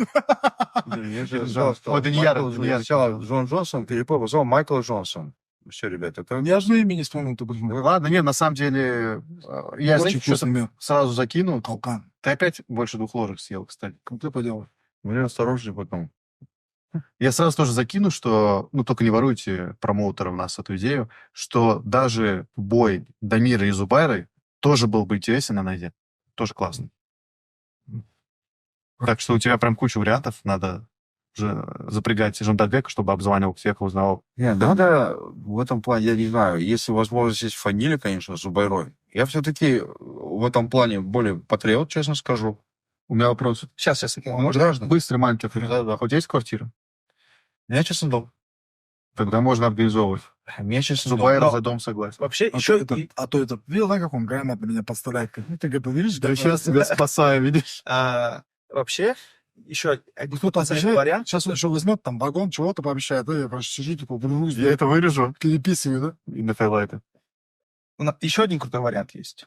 У нас в эти выходные дерется Дончика против Рустема Худайбергена, и победитель Кстати, этого да. боя Блин. будет с кем-то из Ну, это не этих... так. Нет, честно скажем, вот, ну, это знаешь, как есть у нас типа спортивные чемпионы, есть медийные чемпионы. Фаниль это все-таки медийный чемпион. Не, ну, А Донченко... нет, так бы не был медийный чемпион, он в свои годы очень сильный. Да не пацан. спорь, не, он как бы побил все-таки Яварцева. Знаешь, как становятся медийными чемпионами? Когда побеждает медийных. Нет. Ты, кто должен уметь говорить, должен уметь быть ярким. Как в этом. Фанилю Дело 29 лет, мы сейчас только что выяснили. Я всегда То есть- говорю, Сейчас вы... все говорят, что он там Оказывается, всё, Говорят, ровно. 30 лет. Не, ну я говорю, около 30, да, ему. Я тоже так думал. Или 29, или 30, так, да? Мальчик. Мальчик, по сути, ВМО. Ну, Все, с я учетом- скажу, чтобы на вы со мной. Но уже ветеран, да, казахстанского? Нет, Можете считать? с учетом, не, нельзя. С учетом не положено. Я на него плакаю. С учетом того, что... Я чуть фамилию Уже уже провел. схваливаю, господи. Ваш друг? Слышал, друг? Мой лучший друг. Я его каждый день вижу, я же тебе говорил? Да, да. Каждый день, сука, я его вижу. Четверых я вижу, сука, каждый день отвечаю. Это Паштат Рахмонов, Фаниль Рафиков, Асол Мабафик. Кто там еще четвертый? Казбек сам. Казбек сам. Вот четверо. На зале Дартим. Чего, я знаю, Меня Возле- постоянно смотрят, короче. Он живет там рядом с залом Дартим, если хейтеры ищут его. Могу геолокацию скинуть. Если купите 10 банок меда Калкан, По 100 тысяч тенге каждую, он вам скинет локацию. Скиньте, найдется такое. не думаю. Это будет, наоборот, не хейтера, а лагер. Вот Айдар Махмедов пишет. 420 миллионов долларов заработал Netflix на бое Пола и Тайсона при расчете $7 за трансляцию. Подожди, а ты платил именно дополнительно? Вот, видишь, уже странно. Он не платил дополнительно за трансляцию. Я думаю, ты тоже дополнительно за трансляцию не платил. Ну, я смотрел через... Мы смотрели у моего зятька, у него своя Ну, трансляция. я и говорю, вы Вот то у него $7 не платили. А просто, это просто там тоже какая-то подписочная модель, я так понимаю, на Netflix, что какие-то регионы платят, какие-то нет. Так что вот эта сумма... Ну, не, он же платит за это. Ну, в месяц он имеет в виду. Он не платит Вообще, конкретно, кстати, чтобы да. поставить отдельное мероприятие. Ты же не платил, это вот на Fight Pass в Америке, В общем, ребята, они заработали, как бы вы ни говорили, $420 миллионов. Хорошо, пускай будет тот, как месячно, не месячно. У них вот 420 лямов прилетело за это мероприятие. Это какой-то тоже, Сула, это предположительные цифры. Все просто любят, знаешь, Хорошо, назови свою цифру. Опровергни это. вот назови это все, свою. проверка, что типа написано из То есть- расчета $7 Нет, заплатили. хорошо, Михаил. Вот ты не знаешь, да? Да. Вот я тогда буду верить тому, кто говорит, я знаю. Ну, Вот ты говоришь, я не знаю. А этот чувак говорит, я знаю. Ну хорошо, я Ты смотрел 1 на 1 с Викой Сулы? Да. Смотрел до конца? э, Историю про свет смотрел лучше света? Однажды, Давай я так спецэффектами расскажу. Однажды Сула возвращался после очередного разгуля и не, раздолья. Ну, короче, был в хлам гашеный. Шел по улице, и сверху зажегся свет. Не, темнота вдруг стала. Да, темно. Кошки, собаки все Да, пропали. прям как в фильме. Представляешь, так свет включается. и Над говорю, Сулой. Завязываю. И знаешь, что потом он говорит дальше? Я, говорит, завязал. Ведь он теперь я, говорит, переживаю, что еще раз свет зажгется и скажет, завязывай курить. А курить я бросать не хочу. Я думал, на 20 хочется света, скажут, пей. Беги. Я к тому, что вот есть чисто какая-то логическая уже ошибка. Говорят, из расчета $7 за этот... Я уверен, за что просмотр. это было. А тут вы двое смотрели и говорите, что $7 не платили. Ну, уже какая-то несостыковка. Будем честными. Почему ты вдруг говоришь, что это $7? Я не платил. Я не платил, мой зятек платил. Вот. А он платил, Я он платил. не платил. А мой зятек заплатил. Не, знаешь, в чем прикол? У него, может быть, подписка позволяла. Вот мой зятек, он конкретно Netflix, взял, да? чтобы это посмотреть. Netflix пакет Он изначально купил он эту купил тему дорогой. для вот этого. Он просто Netflix включил для этого. Да, вот конкретно вот это взял Да. эту тему и купил. Не, он знаете, про что говорит? UFC Fight Pass в Америке, ты можешь купить отдельно доступ к самому приложению, но когда идет ивент, условно, продолжаем ты еще раз закидываешь деньги, что Это в Америке. Да. И вот здесь то же самое. Короче, Да, в наших регионах, Да, они, исходя из аналитики, говорят, что здесь не купят, короче, и они отдают. возможно. Как и Вот. здесь, для нас, допустим, Сула, ты же учил сам. Вот, хорошо. У Пускай- Виктории на один... Пускай это будет именно так. Пускай это будет так. Но по факту они заработали $420 миллионов. Можно делить ее на разные регионы, по-разному это разбивать. Ну вот оно. Это значит, либо мы верим столько же, Айдару Махметову, столько же либо мы ему не верим. UFC заработало. Но я думаю, Айдар Махметов тоже из каких-то источников эту информацию взял. Официально? Это не факт. Смотрите, просто... Напрямую. Он Нет, общается. Сула учил никому не верить. Бойцам особенно. Поэтому мы не верим Суле. Нет, бойцам, он говорил. Сула не боится. Наш боецкий Наш язык. боецкий язык.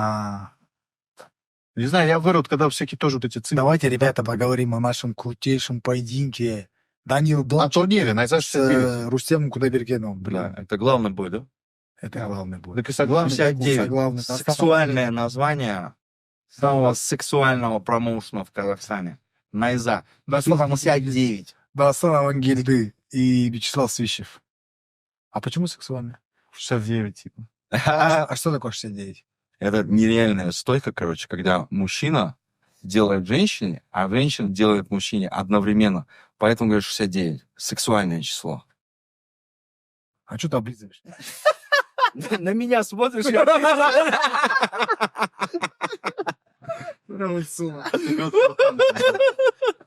Да. Вика здесь? Нет. Что ты Вику сразу? А то стыдно будет. Понял, что такое 69, а Вика здесь? Просто чтобы она тебя таким не видела. Да, мы вообще, на самом деле, очень плотно с Фанилем обсудили два этих боя. У нас на YouTube-канале на ИЗА ТВ вышел ролик, где мы смотрим предыдущие бои Даниила и Рустема Кудайбергенова. Посмотрите, кому интересна прям какая-то такая аналитика. А сейчас просто, наверное, более такой обычный, да, взгляд на эти бои, потому что мы прям с Фанилем смотрели пристально все это, разбирали детально. Какой-то от тебя прогноз? Знаешь, я вот посмотрел ваше интервью. Ты же записывал, да? Да. Кстати, неплохо вы записали. И там же должен был быть Харабалашов. Я должен был с ним записаться. И мне срочно надо было уехать, я уехал. В чем прикол? Кудайбергенов верит. Мне нравится, что он верит в свою победу. И он говорит, знаешь, как вот даже в интервью, и потом, он говорит, у него много пробелов, в которых можно спокойно как бы выиграть Донченко. Я честно тебе скажу, я видел бои Донченко вживую, видел бои Кудайбергенова. И когда человек, вот мне нравится уверенность Кудайбергенова, да, в себе уверен, он готов подраться, ну, там, сделать такое шоу, подраться, да, там, однозначно, я думаю, что опасно будет для Донченко, так же, как и для Кудайбергенова. Кудайбергенов, он базовый боксер, я как понял, да? Он вообще поздно пришел в зал. 25. 25. Очень, очень хорошо боксирует. И вот самое самое слабое место тайбоксеров, а Донченко является базовым, да, кикбоксером, тайбоксером, это руки. Руки именно с дистанции все. То есть, если подходить прям с точки зрения там аналитики, практически многие тайбоксеры вообще на руках не имеют там. Да, с локтя в клинче очень хорошо, с колен, да, ногами, да. Но с дистанции бить и укрываться вообще очень сложно. Также у Донченко есть, наверное, так скажем, уязвимое место для Кудайбергена. У Кудайбергена тяжелый удар, а Донченко не укрывается от ударов. Ну, то есть у него философия такая, он не уходит от удара. И он какие-то моменты принимает. И тут, я думаю, у кого голова крепче, тот и выживет. Я думаю, так. Потому что будут локти, скорее всего, Донченко очень высокий, как и с Ханебеком, да, там подсек живот, все. Ну и удары тяжелые от... Я тоже, вот я чуть посмотрел подкаст, ребят, и меня удивило, что он реально ментальный крепыш такой. И да. мне И это это важно, понравилось. это важно. Да. Что он вообще не собирается какой-то там тоже там давать заднюю. Мы сегодня много раз про это говорили. Да? Да, бери пример. Да. Не, однозначно. Буквы «Р» нету. Мне тоже понравилось, что Рустем очень такой спокойный, хладнокровный. Действительно верит в свою победу. Но он по любителям 2 раза проигрывал сабмишином. В финале, по-моему, чемпионат Казахстана и еще где-то в полуфинале, кажется. Донченко, насколько я знаю, да, пурпурный пояс по джиу-джитсу. Он, в принципе, у него как взгляд, все хорошо вроде. Да. Он может теперь подключаться. Да, и Рустем сказал, главное, чтобы Донченко не превратился в борца в этом бою. Вот что-то в этом роде он сказал. Ну, это ММА, так что главное, пусть готовится. Он говорит, было столько моментов, когда он дрался, и прям говорили, все, мы не будем с тобой бороться, и после определенного момента начали переходить в ноги. Ну, это вообще не обсуждается. Это же не по боксу, да, соревнования. Давай достанем. Вот, мы проговорили, да, опасный, крутейший поединок. Я бы сам лично, если бы, допустим, был бы зрителем, да, я бы прям, конечно, на арене хорошо, но еще бы прям телевизор включил, и вот, знаешь, всю семью собрал, или такое затемнение сделал, и смотрел этот поединок там с попкорном. Для меня это реально кино, крутое кино. Но не менее интересно будет поединок с Дастаном Амангельдеевичем Вячеславом Свищевым. Мы знаем, кто такой Свищев уже, да, там это друг Петр Ян, спарринг-партнер Петр Ян. Петр Ян даже вытаскивал сторис про него и говорил, что это очень сильный боец. 13-4. 13-4, то есть 17 боев за всю карьеру, да, там, против 7-1. Кстати, да, 8 поддержать. Да, Хамзин. Кто? Как Ильяс. Дархан? Извините. А он, знаешь, думает, когда Дастарханом. Нет, у меня Дархан Хамзин есть друг, мы в футбол вместе играем. Ильяс Хамзин приедет поддержать. Одни эксперты, там кто-то заявился, посмотрит, скажет, блядь, этот имя забыл, этот не помню, и ты уже... Заднюю включаю. Реально друг из Дархана Хамзина. Да завязывайте что. Короче, Ставим фотку Ильяс, сюда. когда ты вот приедешь, тогда ты уже уже... Нет, Ильяс, когда к тебе подойдет Сарбас, захочет взять интервью, скажи, это из первого имя. Дархан, возьми интервью. Да. Я шучу. Потому что ребята в составе Дастархана. А так успех ушел, да, по идее, да? Да, однозначно. Хотел тогда сказануть, типа, у вас еще Хамзин И приедет. вот Он сейчас такой веб. Он с Василием Яном. Да. Партнер с Василием Яном. Дархан Ян. И Дархан Ян. Короче, смотри. Будет раз В углу Дастана будет Жалгаш Жумагулов. Уже анонсировали это, приедет. В углу Свищев будет сидеть Ильяс. Хамзин. Ильяс Хамзин, точно? Ильяс. Да, Дархан? и Дархан. Ильяс Хамзин. Может быть, Петра по этому видеосвязи подключит. Ну, у него, на самом деле, в этот день бой, поэтому... Именно в этот день. Да. А во сколько начинается, кстати, Айза? 6? Как обычно. Прикольно. Будет, мне нравится этот поединок. Дастана, проверка на прочность, да? Ну, и Свищу тоже Свищев. проверка. Не, однозначно, для двоих, но просто чемпион-то Дастан. Тут терять Свищеву, он мало рискует, да? Рискует Дастан. У него, кстати, классный Организация бесит. никнейм. У Вячеслава. У него никнейм No Name. Он вот к этому так относится, он говорит, что, неизвестно, типа, вот, он переводит. Вячеслав, да? Сейчас, типа, так, А мы разве не говорили про этот бой в прошлом? говорили, Да. но у нас... Мы тут будем его каждый день опять, говорить, да, каждый день. Я тогда еще раз скажу, я видел бои Вячеслава Свищева. Хороший боец. Сам Дастан по-любому здесь. Вот это без наигр, без преувеличения, мое мнение здесь. Дастан однозначно. И прямо финишем. Ну, это круто, что... У кого-то есть чувство дежавю? Дежавю? Какую-то... Ну, я ж поэтому и спросил, то, что... Мне даже как будто сказал Ильяс, сказал Дархан. На Что, самом деле, может, это эффект может, Манделла. перезапишем? Не, серьезно. Нет, конечно. Не, давай перезапишем. Да не, нормально. Это эффект Манделла. Не, давай перезапишем. Давай. Завтра скажешь, что за Пишите в комментариях, что хотите. Поехали. Друзья, всем привет. Вы смотрите наш подкаст. И пишите в комментариях, что хотите. Друзья, вы смотрите наш подкаст, надеюсь. Пишите комментарии, мы вас уже просили. Но обязательно хочу рассказать про этот лед Халхан.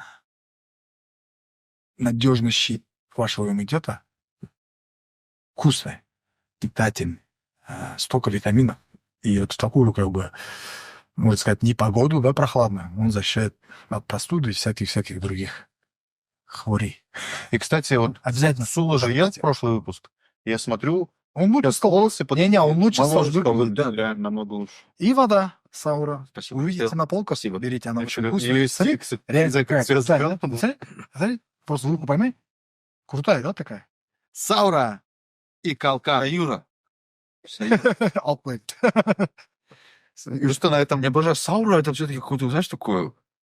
Красивый название. Очень такое, знаешь... Кстати, есть место такое, Саура, Мангстау. Это считается такой... Источник какой? Нет, не источник, такое, как типа... Оно даже входит в какое-то наследие, там, очень крутое, какое-то красивое место. Там родничок есть, его... Не родничок называется Саура, а это место называется Саура. Просто вода там женского рода, типа... Вода есть, он... Ну, Саура, Саура. чуть-чуть. Саура, ну, как ты Ну, знаешь... Не знаю, ладно. С маркетингом, конечно. Траблы. Хорошо, что Сула не сказал. Саура, возьмите себе уже Василия Тафтайн, зовите воду Василий. Нормально же было? М? Нормально. Ты про Васю можешь говорить, продолжай говорить, братан. Продолжай говорить. Вася, привет. Раз нас смотришь. Мне кажется, много сегодня чего обсудили. Основные силы мы свои оставим на турнире Найза 69 уже в эти выходные, 23 числа на Алматы-арена. Кто сможет приехать, приезжайте обязательно. Бои вас не разочаруют, наоборот, даже порадуют. Кто не сможет приехать, у нас есть трансляция на нашем сайте Найза ТВ. Заходите туда, сущие копейки стоят. Смотрите, там для вас будут комментировать профессиональные комментаторы. Я не знаю, сколько. Только все профессиональные комментаторы будут для вас комментировать. И, кстати, Фаниль, мы сегодня с ним созванивались, как раз обсуждали вот эту тему, что, возможно, Нурбек Карабала поставит еще одну квартиру. Вот я жестко, да? Я тебе не могу кужануть там на Не, главное, чуть-чуть, знаешь, чуть-чуть главное, денег знаешь, побольше, это- а то тебя квартирами крутят, я просто прям маскара вообще, не ликай себе. Удержи Сашу за квартиру. Да, мне будут платить несколько десятков тысяч лет. Так вот, я к чему все это говорю, что... К чему это говорю? Я забыл. Вот никто не понял, чего это сказал. Да, с Фанилем я созвонился, он сказал, что он сейчас находится в Павлодаре, потому что он же выиграл персы, и хочет Павлодарский, сейчас да. отдохнуть, провести время с семьей. Он сказал, что главный бой вечера настолько крутой, что он не может не приехать на него. И обязательно поедет, и сказал, можно ли мне покомментировать главный бой вечера. Давай, конечно. Я тоже сказал, что тебе будут рады. Я бы отказал, отвечаю. Предвзятый, да? Просто тупо взял бы отказал. Прикол. Типа нечего обещать Давайте. квартиры. Давайте уже завершать. Баршаларыңызға ассалаумағалейкум. Жазып қойыңыздар, бізді қолдап қойыңыздар. Осы жерде отырған азаматтардың инстаграмдарына жазып қойыңыз және ютуб парақшаларына. Бүткіл біздің жұмысымыз сіздер үшін. Соны қолдаңыздар. Всем пока, все наши социальные... Ой, стоп, я же вопрос не прочитал. Всем привет! Вы смотрите Найза подкаст. Сегодня у нас в гостях глава лиги Найза. Чуть не накосячил, чуть не накосячил. Реально опасно было. Да, друзья, сегодня буквально я объявил, что у нас будет «Задай подкаст», и ряд вопросов, которые вас интересуют, я просил задать. Здесь я буду объявлять, Можно формат блиц. их, инстаграм-странички, и буду читать вопросы или погони, да? Николаевич 777777777, это с Караганды, кажется, парень, да, который к нам на турнир приезжал. Суеты, самой топовый. Я думаю, сегодня суть. Давайте сделаем Самый суету. топовый. Нет, сегодня суть Фаниль была. ума. Такой, как фаниль, наводит ракеты. Ну да, это фанаты фанили, но прикольно. подкастты ана тілімізде өткізсеміз, орыс тілі қажет емес, егеменді еліміз ғой. Енді иә, әрине, бірақ қазақ тілінде де жүргізген сәттеріміз болды, қазақ тілінде де жүргіземіз, бірақ енді мәселе жаңағы жүргізе алмайтын да емес, бір сондай халықаралық ивент болған жерде, халықаралық жарыс болған жерде біздер соны мына қасымыздағы көрші елдерімізде, сосын басқа да елдер, орысша сөйлейтін елдер көрсін деп істейміз, бірақ қазақстанда міндетті түрде. Можно дополнить. Міне қазақ тілінде істейміз деп сұрайсыз, бірақ қазақ тілінде істегенде просто просмотрларды қараймыз ғой, қанша просмотр чисто қазақ тілінде істегенде и орыс тілінде. Просто небо и земля. Орыс тілінде 2 есе, 3 есе көп просмотрлар. Қазақ тілінде вообще практически ешкім қарамайды, так что чуть-чуть, окей?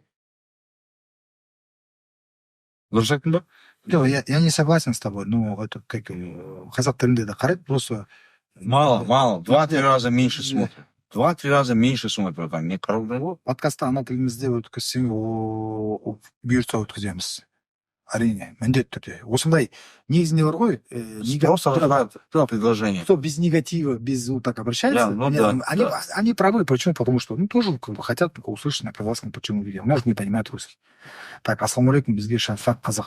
Шафхат қызық, Шафхат туралы айтып кеттік. Басында біздің пікірімізді тыңдаңыз, өзіміздің ойымызды айттық.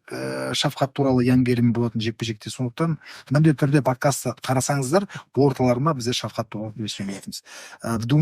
Думаю, Кабардиев вроде тоже готов. Хороший бой получился бы. Это знаешь, про что они говорят? Это про бой За титул?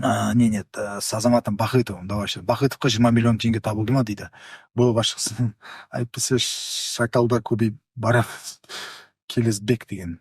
Келесбек. Енді шакалдар туралы білмеймін, бірақ Бахытовпен мен әлем чемпионатында грэпплингтен кездескен болатын.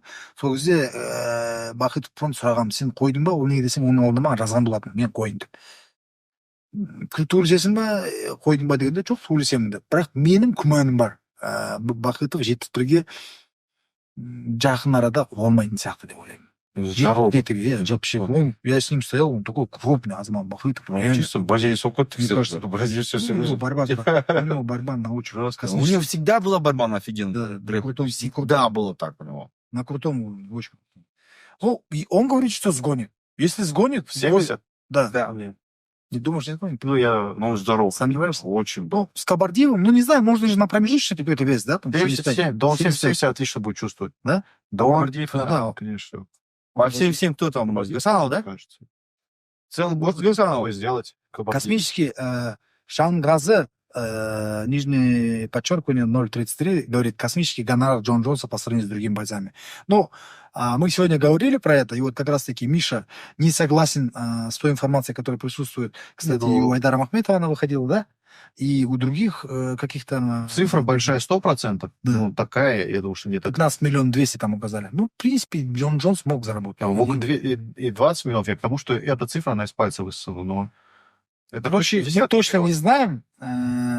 Вот почему. Один из экспертов смешанных единоборств в СНГ говорит, что невозможно, нереально. Ну, я, знаешь, кто-то верит кому-то, я кому? как бы я верю Мише, да. Тайсонды қоя сал, Қайрат Ахметовті шақыр сұхбатқа говорит. Исмаилов Жасулан, Қайрат Ахметов. Кто с ним на связи? С Хайратом Ахметовым надо, давай запишем с ним Карабалашова. Назвать? А я предлагал недавно. Карабалашова, давай запишем. Хайрат Ахметов это герой. Он сейчас, кстати, ММА. он сейчас тренируется с Артемом Я Языковым. видел, да. И он сейчас ходит на Куда же сировался? Жауһардың бұл қарсыласы несімен қауіпті Усмандар қашқан Шафхатпен төбелесуге бұл биге келісті. Жас айырмашылығы қаншалықты әсер етеді дейді. Ерік Нарын.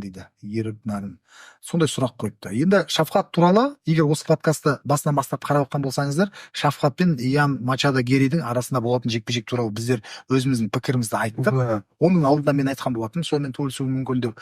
Және Иан Геридің қай жағы қауіпті екенін сол подкастта көресіңдер. Ол туралы жауап бердік сізге. Ассалаумалейкум, насчет Бахытова есть переговоры на реке на бой? Нет, вот последний раз для казахских фанатов. Этот вопрос говорит Алдеев 87-21-07. Да, мы про это говорили уже, разговаривали с Азаматом. знаешь, вот таких прям конкретных активных действий не было. Была такая дружеская беседа, мы с ним сфоткались, поприветствовали друг друга. Я спросил, ты готов драться? Он говорит, готов. Если вам интересно, пишите в комментариях, мы обязательно эту идею разбудим. И постараемся. Бахытов Тимаев'та айыруши еді ғой, говорит, не істеп жүр ол вообще. А. Келесбек. Енді ол, да, вот вопрос такой риторический. Будет точно так, не будет, не знаю. Давайте обсудим, Джон Джонс будет биться с Аспиналом. Это просто он сумму выбивает Барклоуд. Идет торг. За какие деньги он выйдет на бой? Хан. Ну, мы про это говорили. Я думаю, смысл Прям не повторяться, да. То есть посмотрите подкаст, дело не только в деньгах, дело, скорее всего, и в риске, и в разнице в возрасте, и в определенных таких мастеровидных качествах самого Аспинала. Абу Нурбулат Дастанмен Кашан Шхада. Прикольно, да, получилось? Вот сейчас Абу Нурбулат побрался, ну, не с сильным соперником. Сейчас Дастан будет драться со Свищевым Вячеславом, да? Я думаю, если вот сейчас, допустим, проходит Дастан, да, Мангельды, в этом же карде дерется это.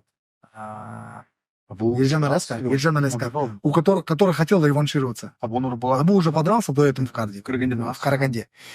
Ну, не таким сильным соперник. Кстати, Абу Нурбулат сейчас в новой команде, которая открылась в Актау, АБТМ, там руководитель этой команды Низами, тоже такой любитель смешанных единоборств. Я думаю, что у них сейчас вот такой разгон пойдет в плане развития. Этот вопрос он переехал туда? в 906. Я так понял, что да.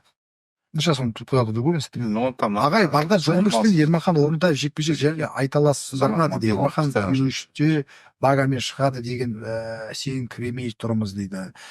Типа Ермахан, это, говорит, фаерспорт. Фаерспорт. В принципе, вот сіз қазір бұл сұрақты қойып отырсыз. Менің жеке өзім пікірім болды. Желтоқсан айда Ермаханды қоюға Бағдат Жолдықпен көрейін деп едім. Неге десең Ермаханды өсіп қалды. Жақсы, соққылар әдемі. Бірақ Ермаханның өзі осы соңғы кезде сәт түспей жүр найзада төбелесуге. Сондағы тек бір-ақ жекпе-жек өткізіпті ғой найзада, прикинь, Ермахан Ибрагимов. Ермахан Орынтаев. Один раз всего лишь подрался. И всего лишь Олимпийский чемпион. По боковому. А Ермахан Ибрагимов это на 1000. Я в боксе еще решаю. У него долг есть. Сумерки. Даниэл. Не хамни. Шығу мүмкін. Неге шықпасқа? Ассаламалейкум, алейкум ассалам. Итак, говорит, Азамат 26-75-74 бір. Ассаламалейкум, не ғой деп бастайын. Анау Сулагуль. Тебе там конкретно только нагрубил. Ну ладно, это я Как его зовут? сам прочитаю. Как его зовут? Азамат 26-74-1. Барша сіздердің сұрақтарыңызға жауап беруге тырыстық. Я думаю, если вам интересно, мы перед следующим подкастом также попросим вас задать вопросы, и мы их здесь объявим с указанием на вашей страничке. Ну или пишите в комментариях Да. под этим подкастом. Не, ну под эти А подкасты. вообще было бы... Свежо будет, когда там, допустим, ты вот с утра сказал, и этот, как его, ты помнишь, да? А вообще было бы интересно, когда в прямом эфире просто выйти, что там задавали, может, донаты какие-то. Очень прикольно было. Ты все про донаты. В ТикТоке. Ребят, Нурбек ставит квартиру. Нужно как-то компенсировать. Давайте донаты. Все, прощаемся? Давай. Не забывайте, что у нас есть огромное количество соцсетей, YouTube, в котором мы вас развлекаем еженедельно, даже ежедневно. У нас каждый день выходит для вас какое-то новое видео, новый формат, новый бой. Есть у нас Instagram, где тоже огромное количество активности. Есть TikTok, где куча приколюх. Скоро турнир на ИЗА-69. Ждем всех на Алматы-арена 23 числа. Приходите, смотрите. Встретимся с вами через неделю. Возможно, в формате таком, как обычно, SD-подкаст. А возможно, мы запишем после уже турнира. Просто, может быть, все устанут, да, и потом у нас был такой У нас парад. же... Да, обзор турнира. Есть и работа. совместим с новостями. Везде. Ну да, мы постараемся просто. Главное, что не будет. Сделаем полчаса, но мы посвятим разгону и, как говорится, это итогам. Все, давайте. Что? Послушай, 58 как у старого человека, да. Тайсон, Да. да, он уже вот У сосуд. меня второй тихий час должен быть. Его скоро Его ненадолго из-за престарелых к нам отпускают, так что надо... Прикиснули, смотри, без штанов. И он еще встает, а сам выкатывается. Ему звонит так. Выкатывается на коляске. Это уже грубо. Согласен. Ладно. Без становится. Все, друзья, всем пока. Всем пока. Аривидерчи. Друзья, наша команда создает уникальный контент в рамках нашего промоушена. У нас происходит здесь интервью, снимаются подкасты, монтируется много-много видеоконтента. И видя, как многие из вас, которые посмотрели это видео, являются не подписчиками нашими, мы, конечно, хотим попросить вас, подпишитесь. Для вас это 5 секунд времени, даже можно сказать секунда. Но для нашей команды это очень большая награда от вас. Так что не жалейте комментариев, лайков и подписок. Ждем вас.